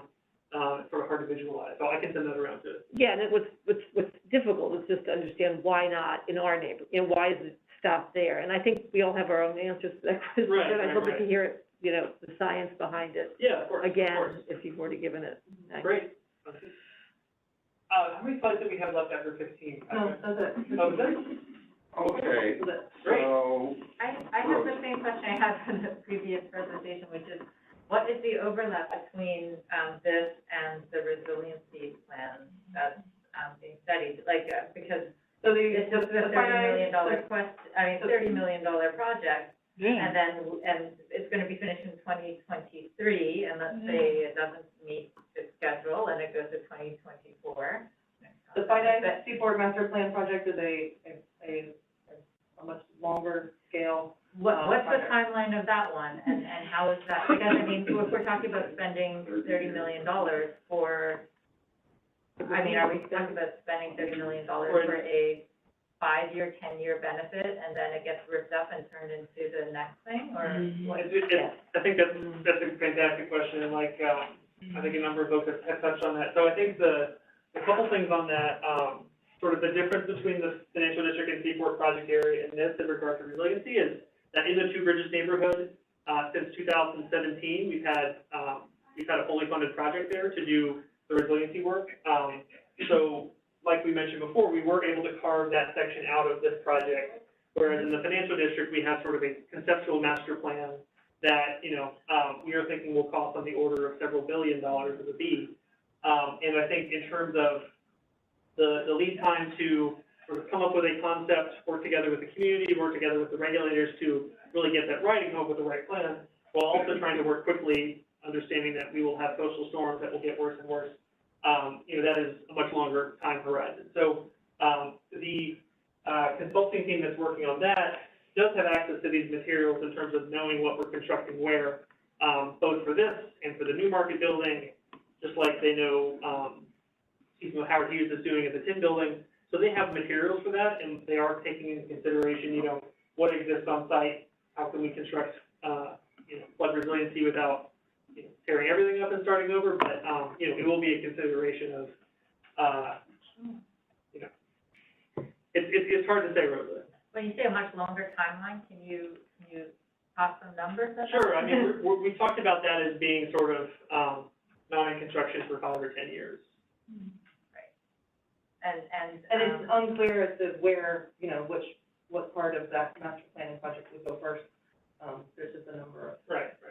components to a project that is 5 to 10 years down the pipe. Right, but so it's, I'm just sort of saying this out of my head, so then if we're talking about this project being completed in 2 to 3 years, theoretically, and then you're starting the next project in, 5 to 10 years, and theoretically, we might have the benefit of this before it gets torn apart, anywhere in the 2 to 7 year window. Is that? And there's no necessarily guarantee that this would be ripped up as part of that future project, right? It's so hard to. Right, it could happen, but it is a consideration for sure, and I think the consulting team right now, again, we're looking at sort of a moderate, shoreline extension, so perhaps the flood protection goes on the outside versus the inside of this new Esplanade. I think a lot of those things are still open questions. I would agree with that and hope that that's true, but I'm looking at something that looks like it might be, let's say, about, 40 feet deep, and then if you're talking about a possible shoreline extension of 200 to 250 feet deep, I think that logically the 40 feet would be sacrificed in the effort to build the 200 to 250, no? I will say the scale of the projects are certainly, very different. Yes. That would seem to be a logical. Yeah, I think that was always assumed, unfortunately. Oh, really, that this is a. Yeah, well, at least as I understood it, that, there was money given after Superstorm Sandy to this project, and this money had to be spent in a certain amount of time. I mean, This was sorry to cut you off. Yeah. This was actually after 9/11. This is from LMDC funding. 9/11. So it's- So now we're going back. Well, this part was never funded in the original that original stuff, there was. Let's just say there was a bit of time and money Yeah, addition here that had nothing to do with They're trying to use up the LNDC money. That was LMDC money. So it was, we pointed it out a million times, it was very unfortunate, but that's what When it's happened. been sitting here for 20 years, and then we might only get a part for 5 years before it gets approved. Well, Sorry, this project was not funded. Sorry, yeah, I didn't Let's be understand. clear, this project was not funded 20 years ago. It was funded like 5 years ago, with a post, there was additional funding that LMDC The received. LMDC money, Yeah. right, that's only 5 years old, I thought that was older than that, okay. No, this No, the because project was covered funded. by the staging for the Right. bridge work for so long. There was never a design as part of the original, it was part of the master plan, that there should be Esplanade and bike lane, but there was never a design, and we never had a contract for it until we contracted with Star White House in So LMDC got that additional funding at that point, and then yes, there proceeded. was additional funding allocated. I think it was supposed to go to next element, please don't quote me on that, but it was later, it was more money that LMDC received. Right. And then And allocated to this fund Right. separately. Go ahead. Did you have Uh, Didn't you? Yeah. 25 billion is just one truck, that's a loss, what are you complaining about? Mike, you wanna go last, Joe? No, I'll go now. So when this is all built, how are you gonna police the bike lane, for instance? Sure, so, the Parks Department is the maintenance for the entire Esplanade. They don't police. They do nothing now. Yeah. You expect them to do something later? So as part of this project and in finishing the bike lane and the other sections and part of the MCR, we've added in additional kind of notification measures and safety measures for the cyclists. We follow DOT standards and take their guidance on the bike lane. But yes, I'm obviously, yes, no, there's no policing of the bike lane. So I spoke to some of them, because I use that The cyclists or parks, sorry. the park people. I use the Esplanade at least 3 times a week. Before the pandemic, it was 6 times a week. And they don't give tickets.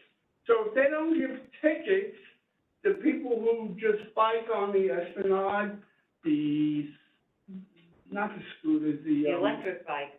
the electric bikes and the boards, they go all over and do whatever they want, and no tickets. No tickets, they don't care. Yeah, no enforcement.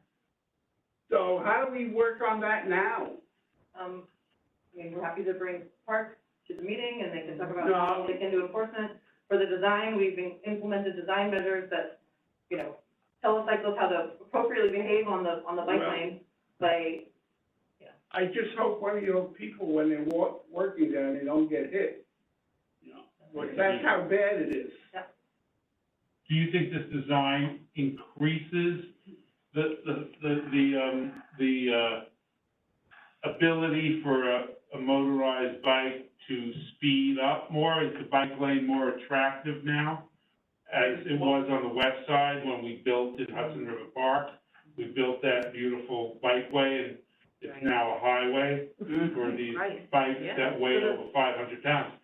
And it's not no one's blaming anybody here, but it seems to me, I think what Joe is asking, it's more attractive now to drive these things, and you could thank my good friend Margaret Chin, who supported no regulations for these bikes, and Margaret's a friend, but I totally disagree with that. There's no regulations, they can go over, but when people cross the bike lane, what is So at the crossings, there is, what DOT puts in all their crossings, indications on the ground that there is a crossing. In addition, there is rumble strips, which make the cyclists, Oh, that's good. There's rumble strips, and we also have rumble strips for the north that we've added. We've also added, in some flexible delineators, which are those floppy bollards that are sometimes in the street along the edge. We've added those to the middle at the crosswalk. You don't see them now, but that's in the design.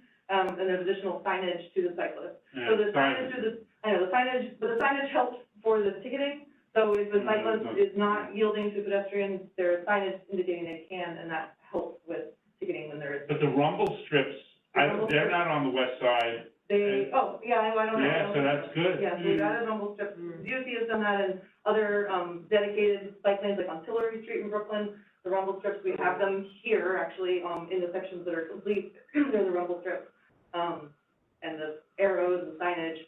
And then the edges of the bike lane have those additional paper rumble strips that tell you this is, you know, you're leaving the bike lane, but, Yeah. It's a new technology issue. I think that's it. Yeah, no, that makes sense, and I think much like street design, you know, it's like, there's only so much you can build in before relying on people to do the right thing, and, you know, so it's, I think, like Catherine mentioned, there's, you know, we sort of consulted with the partner agency that will be maintaining it, Parks Department is the maintenance entity for this, so we'll turn that over to them when we finish, but, The I know best, the best we can in terms of design. the best way is to give tickets for 2 weeks in a row. And then word gets out and they all find other places to do whatever they want. Richard? Yeah, so there's a plan afoot to build 4 additional towers in the Two Bridges area. Is there any impact, concern, consideration that needs to be taken with regard to those new towers? I mean, with regards to the design and construction of this, Yeah. no, other than, you know, we'll have typical, pedestrian safety during the construction, set up, you know, no vehicles. We don't need to protect for the vehicles to go the right way because there's no cars on this, but, you know, pedestrian safety for folks that are trying to get across the Esplanade. But in regards to the amenities that are here and the amenities that are in the BMCR Storm Protection Project, those were, you know, determined with the input of the community. It will be an open Esplanade. I mean, yeah, I'm not sure what else, I mean. How about in terms of the long-range resiliency planning? Is there any impact to that? From those buildings on the resiliency plan? Yes. So I'm not familiar with them, I know they're private projects, but, the resiliency project that we have at Two Bridges, protects against a 2050s 100-year storm, as well as sea level rise by mid-century as well. Yeah, like Catherine mentioned, we just wrapped up design on that, and, the Department of Design and Construction should be beginning on the work for that, I think probably this winter. And that's fully funded and moving forward. All right, let's try to wrap this up. I think we do have one, public comment from Graham from the boathouse.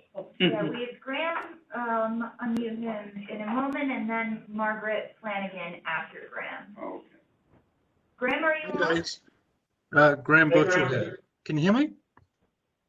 Yes. Can you hear me? Hey, so obviously, interesting to hear that the EDC won't use the word beach for this sandy bit, but the Downtown Boathouse, per prior comments, would like to have access to the beach and provide access to the public to the beach for free, of course. One of the problems that came up recently in City Water Day is that the EDC didn't seem to have any contracts that work well for nonprofits that don't have paid staff. So there was an issue where a free kayaking program did not get something because essentially the EDC was asking for the sort of disability insurance that nonprofits that are volunteer only don't have. So what we're asking for is similar to what I'm sure many other nonprofits in the area would want to have, access to the beach. They have general liability insurance. So it would be nice if the EDC provided CB1 with a copy of the standard contract that they would use to allow a nonprofit to provide public access to this beach. And then CB1 could share it around to any of the local nonprofits that would be likely to express an interest. So we can resolve this issue long before the beach is made accessible. Thanks very much. You do that? Yeah, that's absolutely. Graham, I think it's a good point. To my point from earlier, I think our primary concern, which is preventing us from allowing unfettered public access, is safety, and so I think the insurance is a big piece of that. But I think being clear upfront about what the requirements are is very reasonable, so we can do that, yes. Okay, that'd be great. If you just do it for Diana and Diana can share it with interested parties, that would be great. Thank you. Thank you. Okay, we have Margaret Flanagan. Hello, are you all hearing me? Hi, Margaret. A little quiet, but yes. Sorry, yes. I'm actually the person who has twice completed that contract with EDC and run some City of Lauderdale programming as well as educational programming at the beach. So I hope you'll allow me to share some tips about actual use of the site. And I also have a question, please, because it was difficult to see on the WebEx exactly where the bike lane will be in the future. Will it be moving towards the street side of the Esplanade as opposed to the water's edge side of the Esplanade? Yep, that's correct. It'll be along the street, along the curve of, a new curve along South Street. That is a great improvement for programming because we used to have a little bit of just space conflict at the gate to the beach. Because of that, that was a challenge to keep a life jacket station and a sign-in station going with the bike lane right there. So thank you all for that, definitely. I think as Graham would probably also recommend, to please consider the type of gate that you put there at the beach. Many of the NYC Parks access points have a gate where you can break out far from the water side to the land because of emergency egress needs from the water.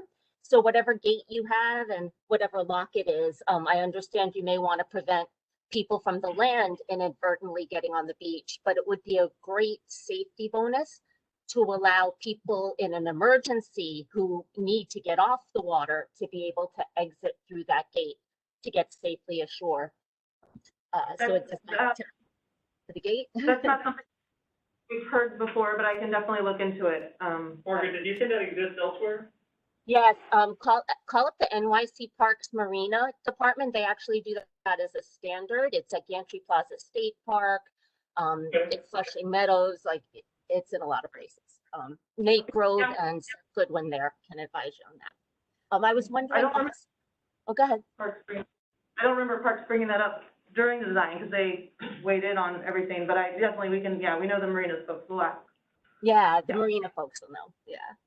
And I was also wondering if any of the treatments in the area under the FDR Drive, if in the future, are the pavers and the things going in a way that in the future, if a storage container would facilitate programming, people could apply to put a storage container there. Like, will the pavers be able to hold a little weight, that kind of thing?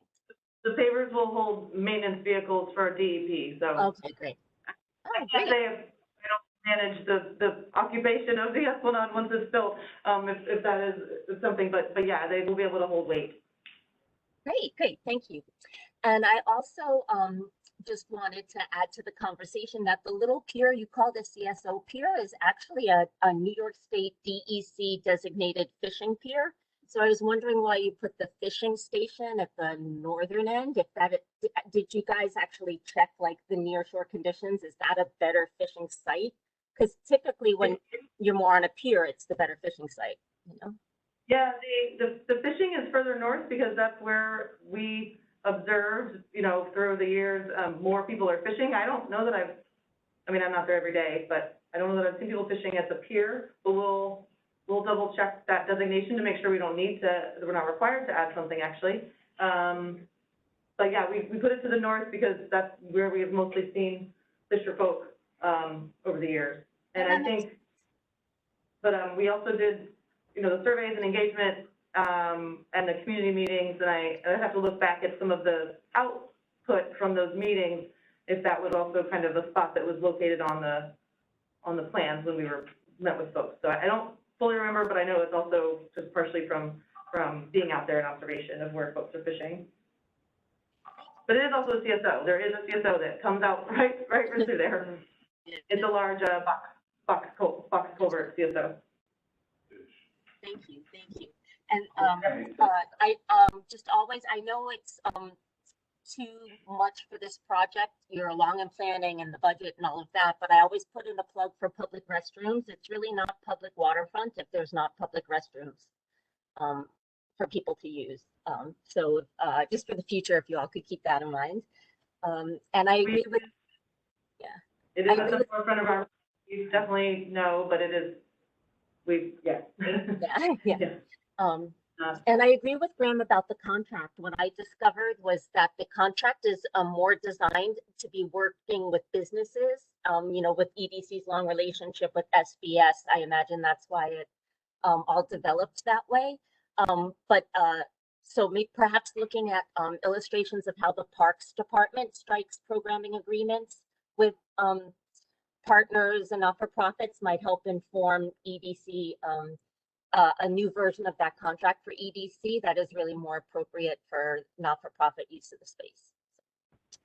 And thank you all. It's very, very exciting that there will be more built-in access down to the waterfront and all the additional activations. So thank you all for that. Great, thanks, Margaret. Thank you. All right. Let me thank EDC for covering two important issues. Thank you for having us. And good luck. All right. Thank you. You're starting in August, right? Yes, again, just the bike lane section in the north, And you said about 8 months for that. just for them, yeah, for that bit. All right. But in the The rest meantime, is 23. Yes. Got it. All right, thanks again. Thank you. Thanks very everybody. much. I'm gonna update the date before you post it. Okay, very Yeah. good, thanks so much. Nice to see you. Thanks a lot. Bye. Thank you. All right, I've made that. I get the year wrong every year. Thank you. Bye.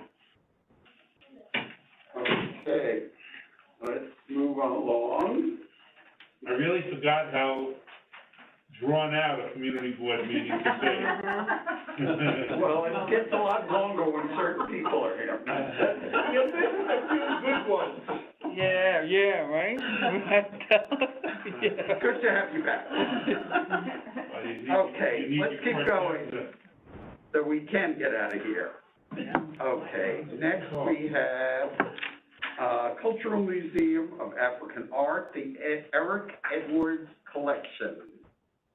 I know Linda Hamilton is with us, and introduce your partner, please, and she has some news about her group and where they are now, and interest in relocating to our district.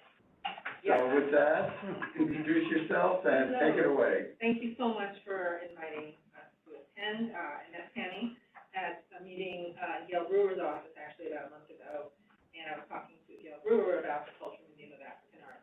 I am Linda Hamilton. I'm a consultant on that project. I was the last person to join the team. I joined in about March.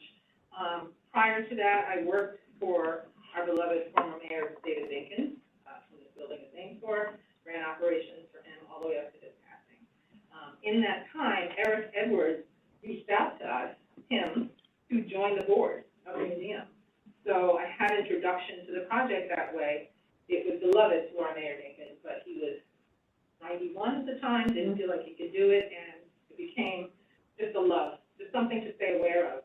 So I think it's poetic that I was later, by unrelated circumstances, brought in as a consultant on the fundraising team on this 3-year campaign to raise $10 to $15 million for a permanent home for the Cultural Museum of African Art. So I brought with me a key player here. This is Eddie Gazidar. He is the strategic project manager. He has been on this project much longer than I am. He works directly with Mr. Edwards, and he's going to do the bulk of the presentation. But we are here because it is CD1 that we are interested in for this permanent home, and take it away. Thank you, Linda.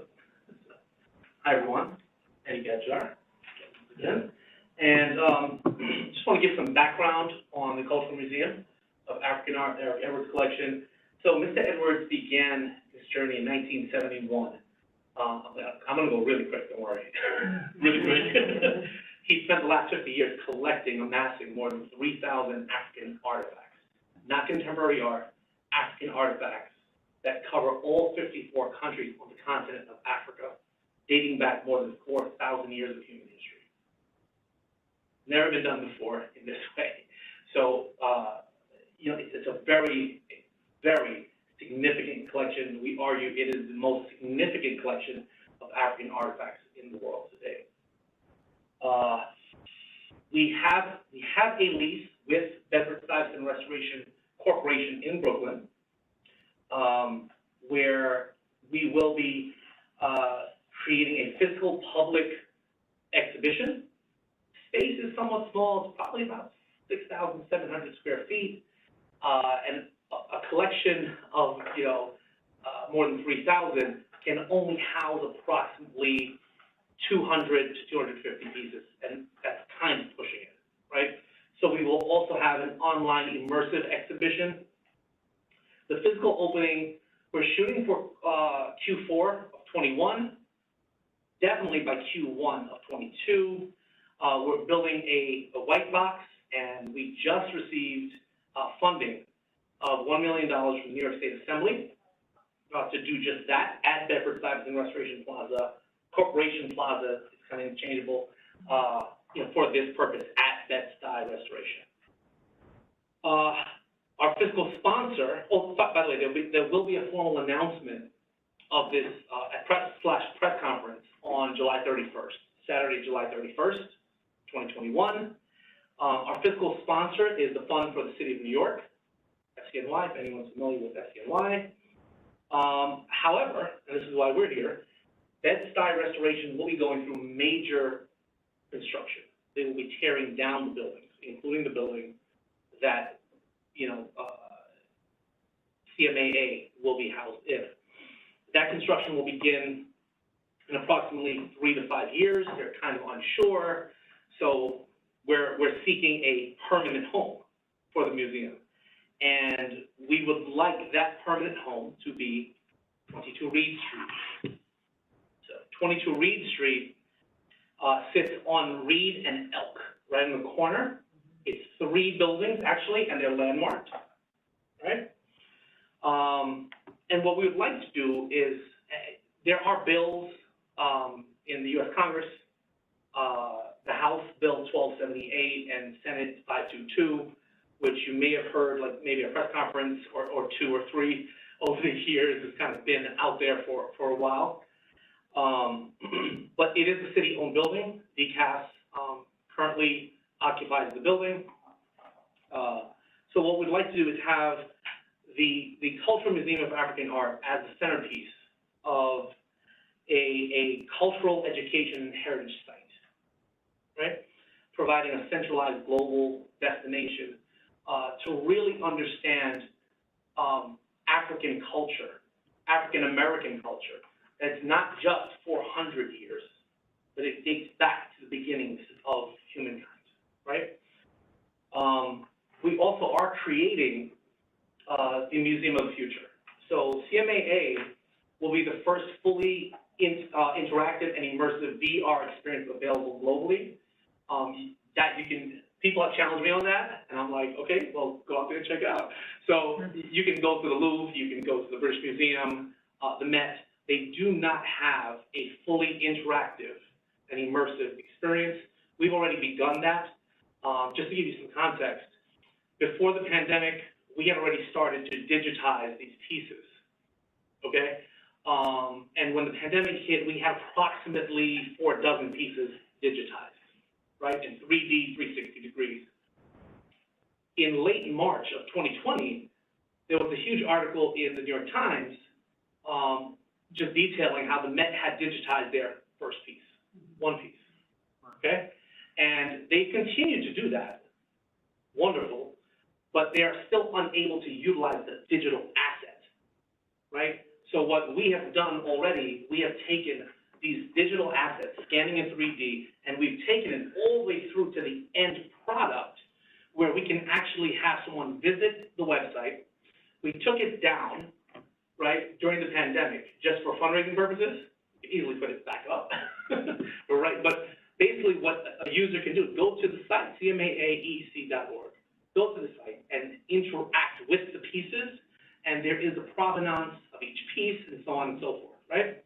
So it's very, very unique what we're creating, right? Nothing like this exists anywhere.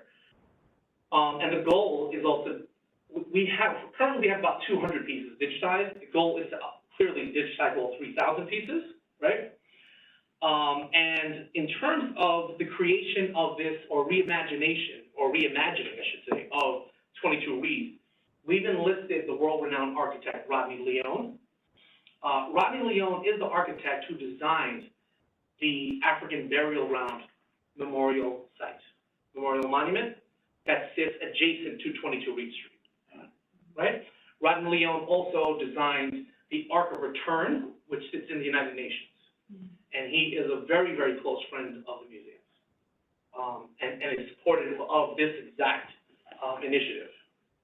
So he's on board to be the architect of what will be built at the Bed-Stuy Restoration Center for that piece, and he would be on board to further work on 22 Reed, which is our main goal. Just to follow up on the African burial ground as well, we all know that that was discovered during Mayor Dinkins' mayoralty, right? So there is this legacy kind of piece to it. Any event that takes place there is shown on the backdrop of 22 Reed, which right now is just red brick, right? But it is a screen behind anything that takes place at the burial ground. So the idea of a cultural heritage site to pull everything together synergistically for the Africans who built New York City, there are 15,000 souls that are underground there. And the beauty of looping, you know, the length of 22 Reed, the back of the building, a cultural heritage site, obviously the museum would be an anchor for that. The building is bigger than the museum would need, and so we're looking at other partners in this effort.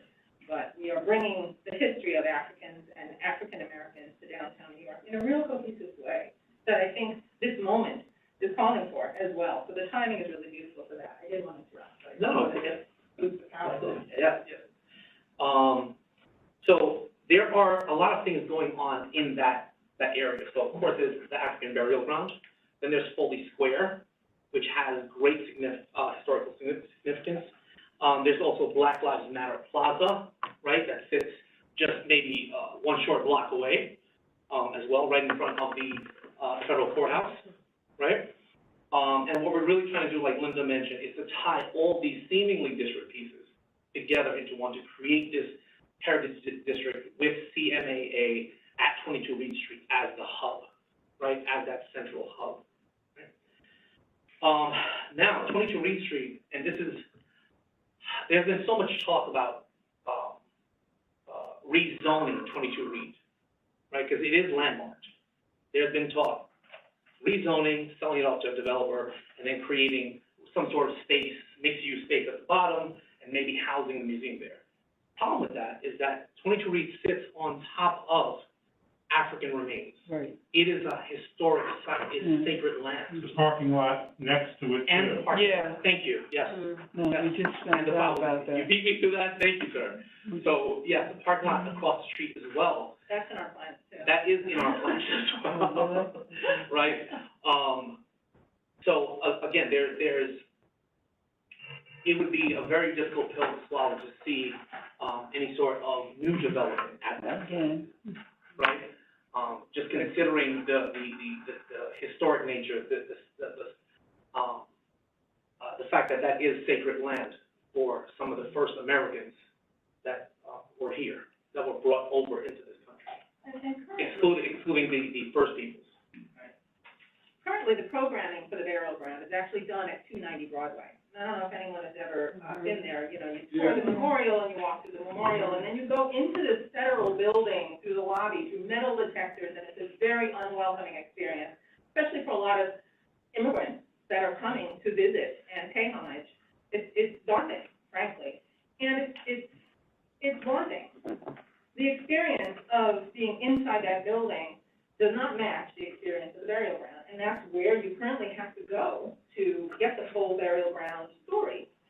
It's very small, and it's, you know, sort of under-programmed, frankly. So, Can you describe how this relates to the Nadler's African Burial Ground Museum legislation? Yeah. As I know we've heard about that, I was a little confused. Yeah, so. Thank you. So this is a city-owned property, it's a New York City-owned property. And for years, they have proposed tying in the African burial ground with 22 Reed Street, right? To remove this, what's called the Interpretive Center at 290 Broadway, okay? And housing it inside of 22 Reed Street. However, it will only be dedicated to the African burial ground, which dates back, and that's my next bullet point, so I'm really glad you brought this up. No, it's great, because it leads right to the next point, where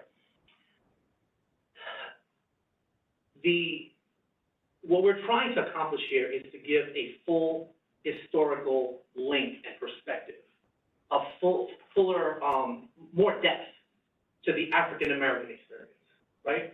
So when you speak about African American history, you go back 400 years, and that's what you're taught in school, generally. However, what happened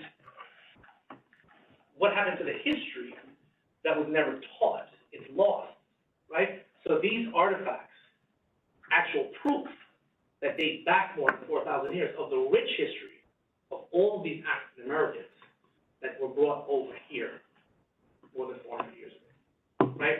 So what Rep. Nadler has proposed in HR 1278 and the Senate Bill 522, which was sponsored by Senator Schumer and actually lead sponsors Senator Gillibrand, but also co-signed by Senator Schumer.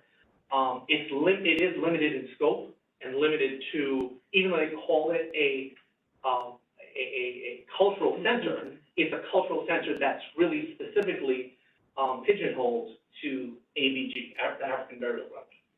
Okay? That's how the legislation is written, and we have spoken to some of those folks as well. We've spoken to Senator Schumer's office, we've spoken to Senator Gillibrand's office, Carolyn Maloney. So, we're very familiar with HR 1278 as well as Senate Bill 522. But isn't the word educational, isn't it an educational cultural center, so it's supposed to be a larger experience?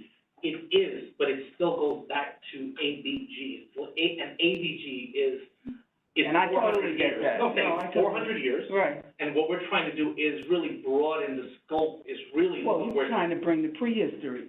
Exactly. In terms of, that's prehistory, which is important to make it a holistic vision. Yeah. So they reject, does that group who are supporting the legislation, it sounds like you're not supportive of it, or they're unable to fold in this African art collection that your colleague has. I'm not sure I understand why this couldn't be a teaming together of two great initiatives. Is that not possible? It is possible. Oh, It is. there we go. We just spoke to them within the last, I would say 3 months or so, right? We had conversations in the last 3 months, so it's very, very preliminary.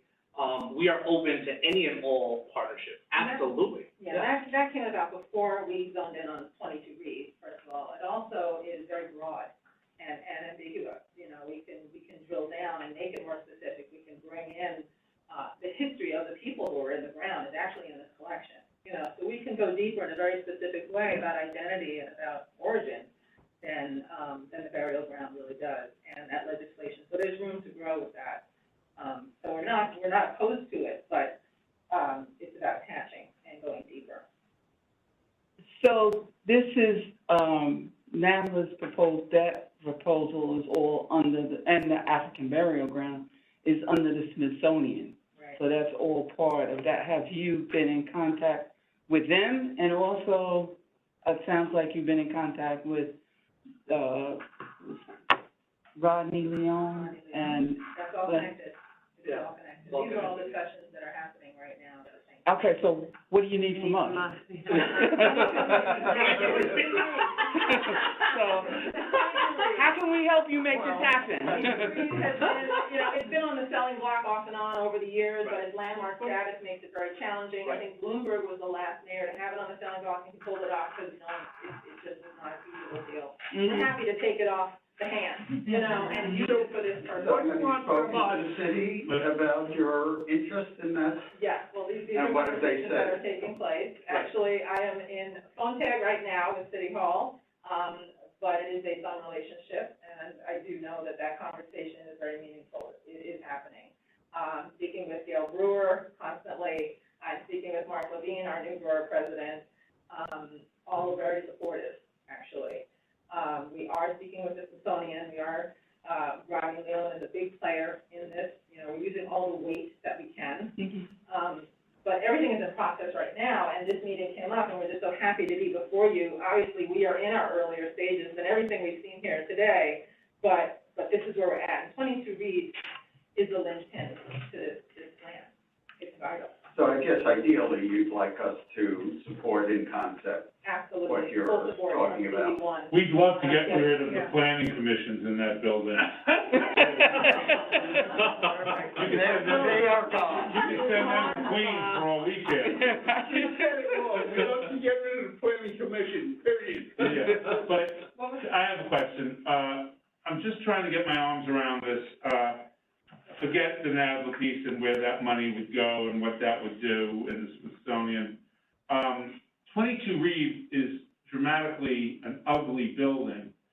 Are we saying that you're gonna put this great artifacts in this building and you're gonna redo the facade, or, I mean, it needs, I think it's a great tourist attraction. It's great to be near the burial ground. Look, if we spend $33 million on a bike path under the fucking highway, and you're begging for $1 million in one building, something's gotta be wrong as far as priorities in the city. So, you know, but that building is ugly on the inside and ugly on the outside. It's ugly on the inside. What? It's ugly on the inside for sure. We take care of that. You can be sick. I can speak to that a little bit. So, That's not an issue. Can you tear it down? That was my question. Well, You're not that's the problem. What's the problem? What do they want? Wait a second. That's all. Can I get Go in order. People have their hands up. But I wanna get an answer. So, we've already, of course, like I mentioned, Rodney Leland is a huge part of this project. We have, enlisted him to reimagine, just preliminary reimagine, and he started talking about what the possibilities were in terms of beautifying, you know, that facade and, you know, the general area back is just a flat red wall, you know, I mean, again, he's an architect, he's also an artist as well, right? So he has, you know, an artistic / architectural sensibility. So he already sees ways to tie in that building with the African burial ground, which sits directly next to it. And the parking lot right? across the street. And the parking lot, yeah, so And the he, design element, add the design element, right? So he takes it from City Hall Park, straight through down Elk, onto that empty parking lot, through 22 Reed, and then onto, the African burial ground. So he has already begun his architectural process. All right, Kathy, next. Yeah, I was wondering, do you currently have a board of directors, and if so, what type of person is on it, and where are you heading with that? And also, what do you anticipate as future funding streams for the museum, as you get established and begin, like, regular operations? There is a board. It's a 501c3, registered with the New York State Regents as an educational entity. The board is 12 members. Danny Simmons, you know Daniel Simmons, Rush Philanthropic. He's on the board as well. Ralph Carter is on the board. There's definitely some folks of notoriety. Stu Landy of Maureen Data Systems, which has a lot of the data needs of the city of New York. So there are significant folks that are on the board. And your follow-up question to the board? No, in terms of the funding streams, future funding streams. But it's important to note that the board was just converted to an advisory board as one of the requirements of the Fund for the City of New York coming on board as a fiscal sponsor. Okay. So they serve as Yeah, I a know that. sponsor now. Yeah, so, but we do have a 12-member advisory board. Funding streams? Funding streams. We were So, looking. No, you got it a little bit. So funding streams. So we just received, of course, this $1 million from New York State Assembly, Speaker Carl Hastie, as well as Assemblywoman Stephanie Zimmerman. They were the leads on that. And they are full, every time someone visits the museum, they see this collection, they are moved many times to tears because it's so beautiful. It is so beautiful. So New York State Assembly is definitely a huge supporter. And the city of New York, within the city of New York, we have supporters such as Hakeem Jeffries.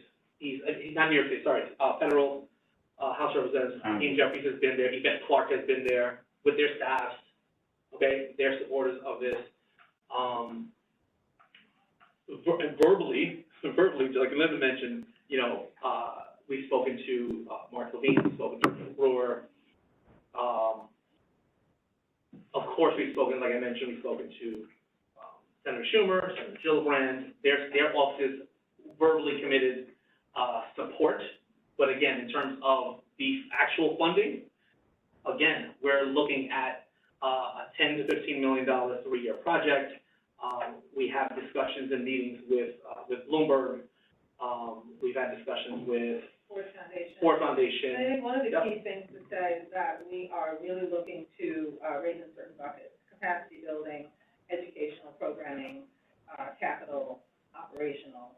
We need a long-term plan to sustain this entity. We're also looking at the cultural institutions group, becoming a member of that, and falling into some of the structures and planning that would make sense as a cultural institution where 22 Reed is concerned. Really, our big goal is to set up a cultural heritage site at this point.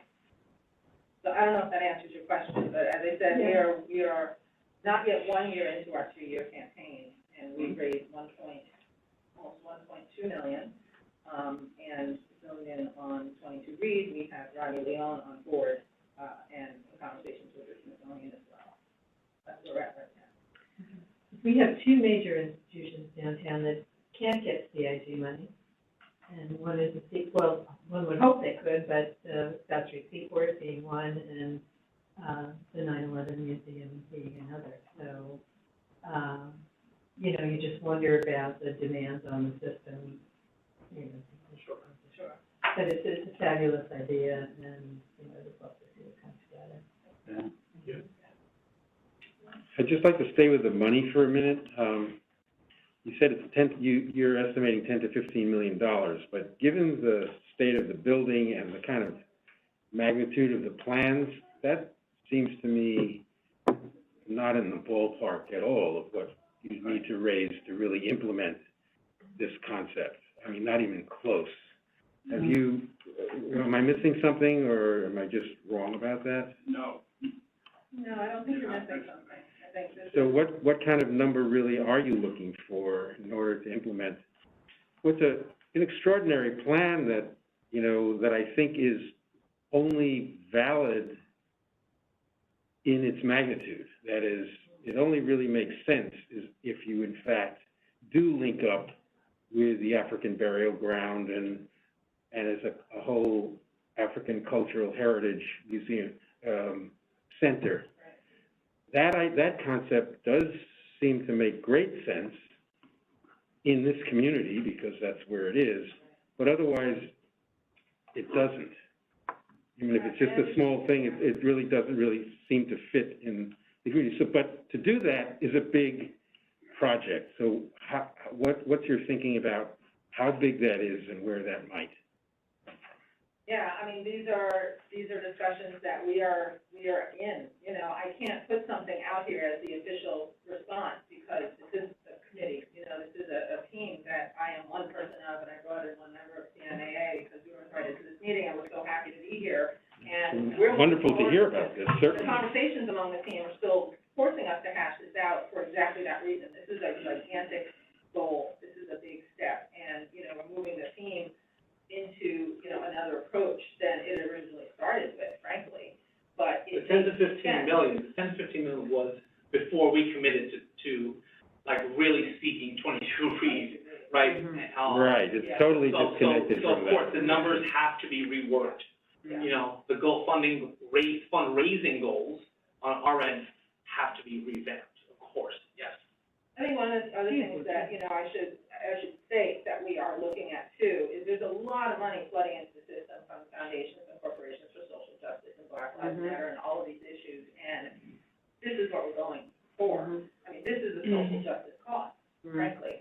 And so, we are framing this as, the answer for a lot of those funds. And you're looking into a collaboration with the Smithsonian and. So I just want to say, I don't think we need to get into the weeds of whether or not you have the money or not the money. This is a social justice movement.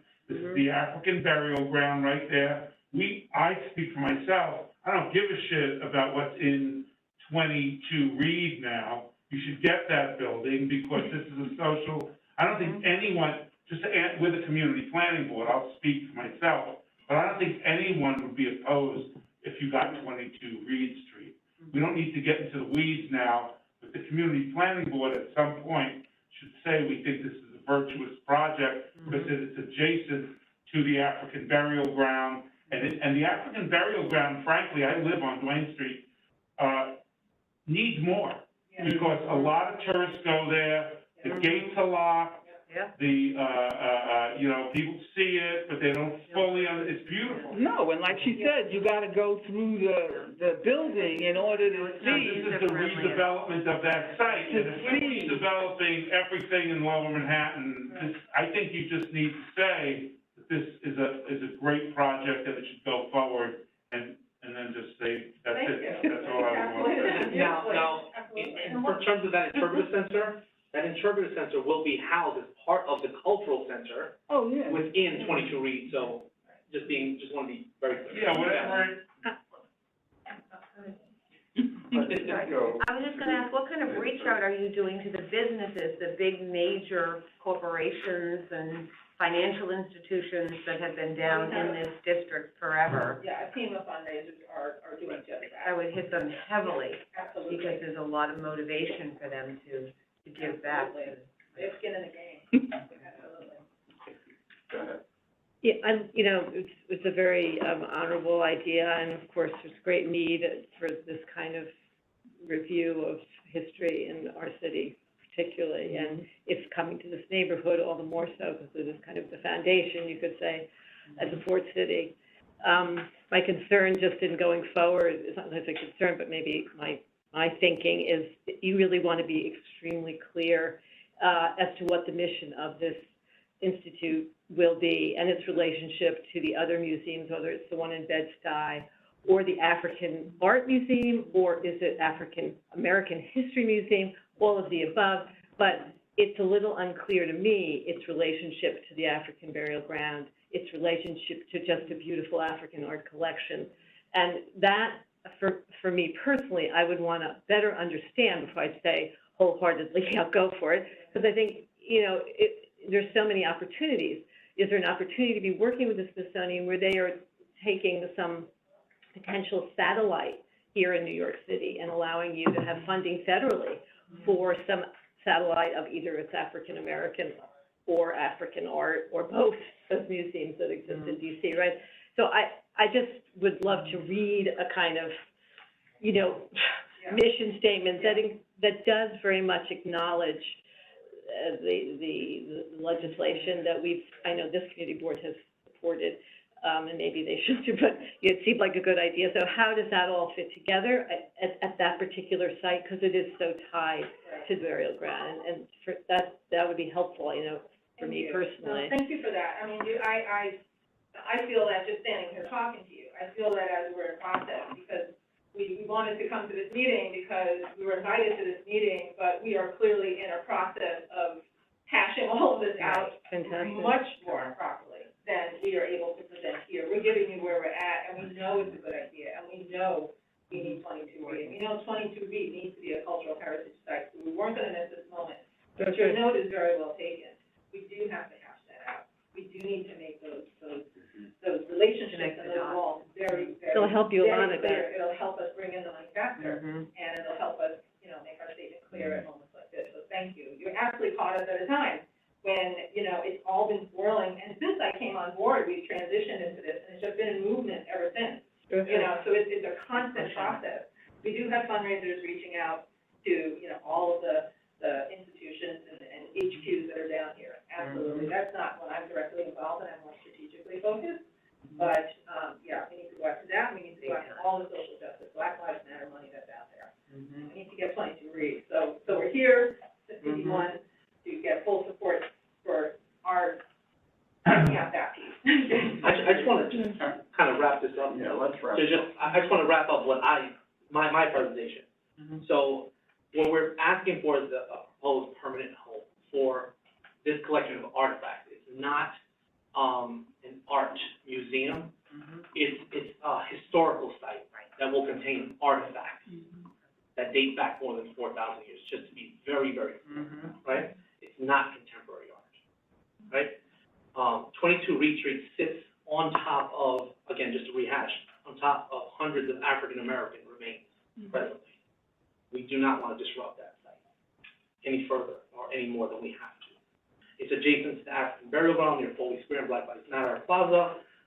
And if you go from Broadway straight across under the African burial ground, under the federal courthouse, you have more than 15,000 remains of African Americans, the first African Americans of this country, right, that still sit there today.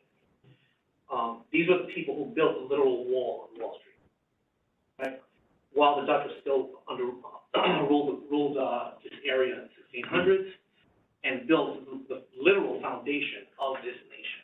They were the ones that were who moved the commerce on the docks, right, in South Street, and they were also sold on those same docks, bought and sold on the same docks, right?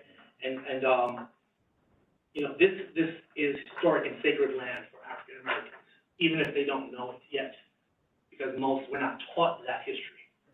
We're just not taught that history, right? And this is this physical location at 22 Reed. It's the location begins the origin story for the African American experience, and it is the African American ground zero. That's what this represents. So we thank you for your time and you know, in your consideration. Well said. Can I just ask one question about 22 Reed? You mentioned that there was some rezoning discussion about it. Do you know what that is or what the status of it is? Is there? Don't know what it is under this administration, but when Mr. Bloomberg was in office, he was trying to sell the building to So developers. there's nothing imminent right now that you know of? Nothing imminent we're aware of. That's all, okay, that's all I wanted to know. We're aware of. That's all I wanted to know. Right.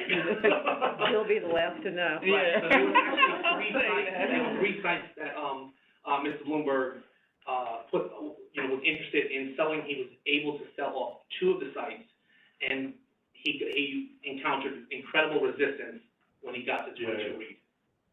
Right, and that was kibosh, and then he just gave up on that. So that was, he wanted to sell it to developer, the other 2 were sold to developers, and 22 Reed was the last remaining site, so.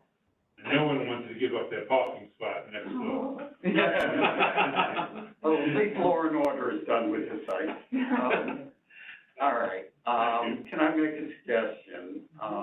It sounds like there's support in concept for exploring and looking into trying to see if this will work for bringing this artwork to 22 Reed Street.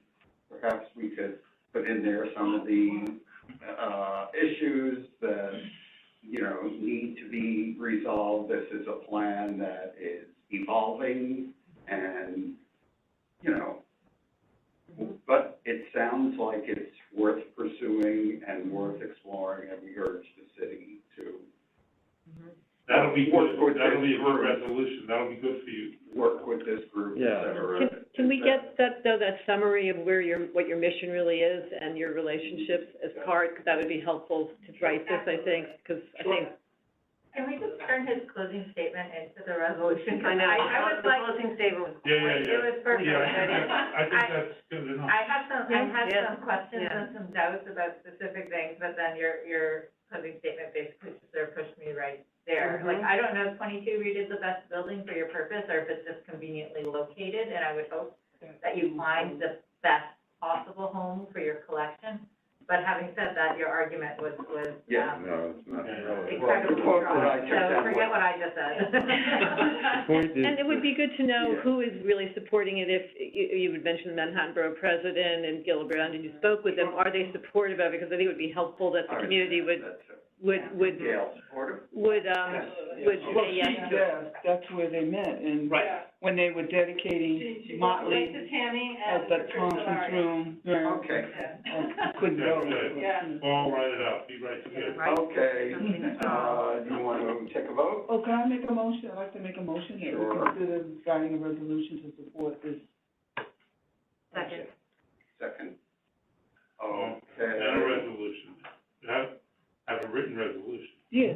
Yeah, we'll present the resolution to We will the present board. it next Tuesday to the full board. Wherever that may be. So are we gonna get some more definition though in between, and the people that have supported it, I think. This actual document, And, we can send that to you and add on, absolutely. Okay. They'll write it up. definition to answer your specific question as well. Yeah, just to understand what it is we're supporting, because I don't know what the it is. Is it an African Cultural Center? Is it an African Art Museum? Is it a collection of this gentleman, Edward? So that, just so we, I would personally have a hard time. I think it's a beautiful idea. I'm not sure what the idea Yeah. is. It, It yeah, is, because if it is we're, a cultural center that will also house, okay, the museum, the Cultural Museum of African Art, amongst other institutions, other. That's your vision, and Yes. As a vision, I think we should support that Yeah. concept and that vision to be explored by us and the city and the Yeah. institution.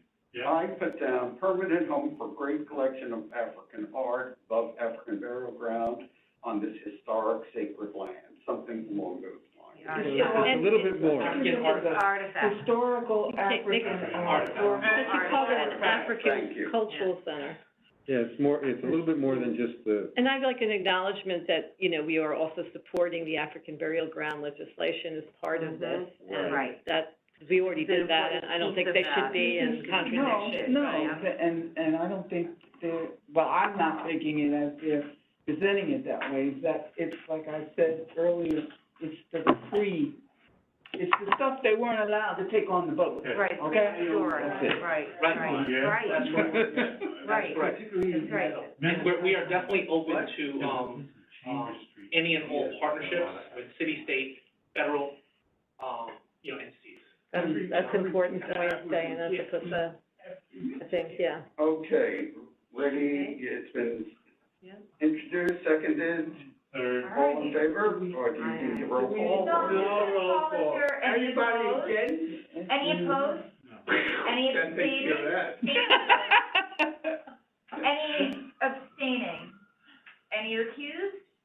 It is unanimous. Good work. Okay. Thank you. Thank you. Awesome, awesome. Thank you. Thank you.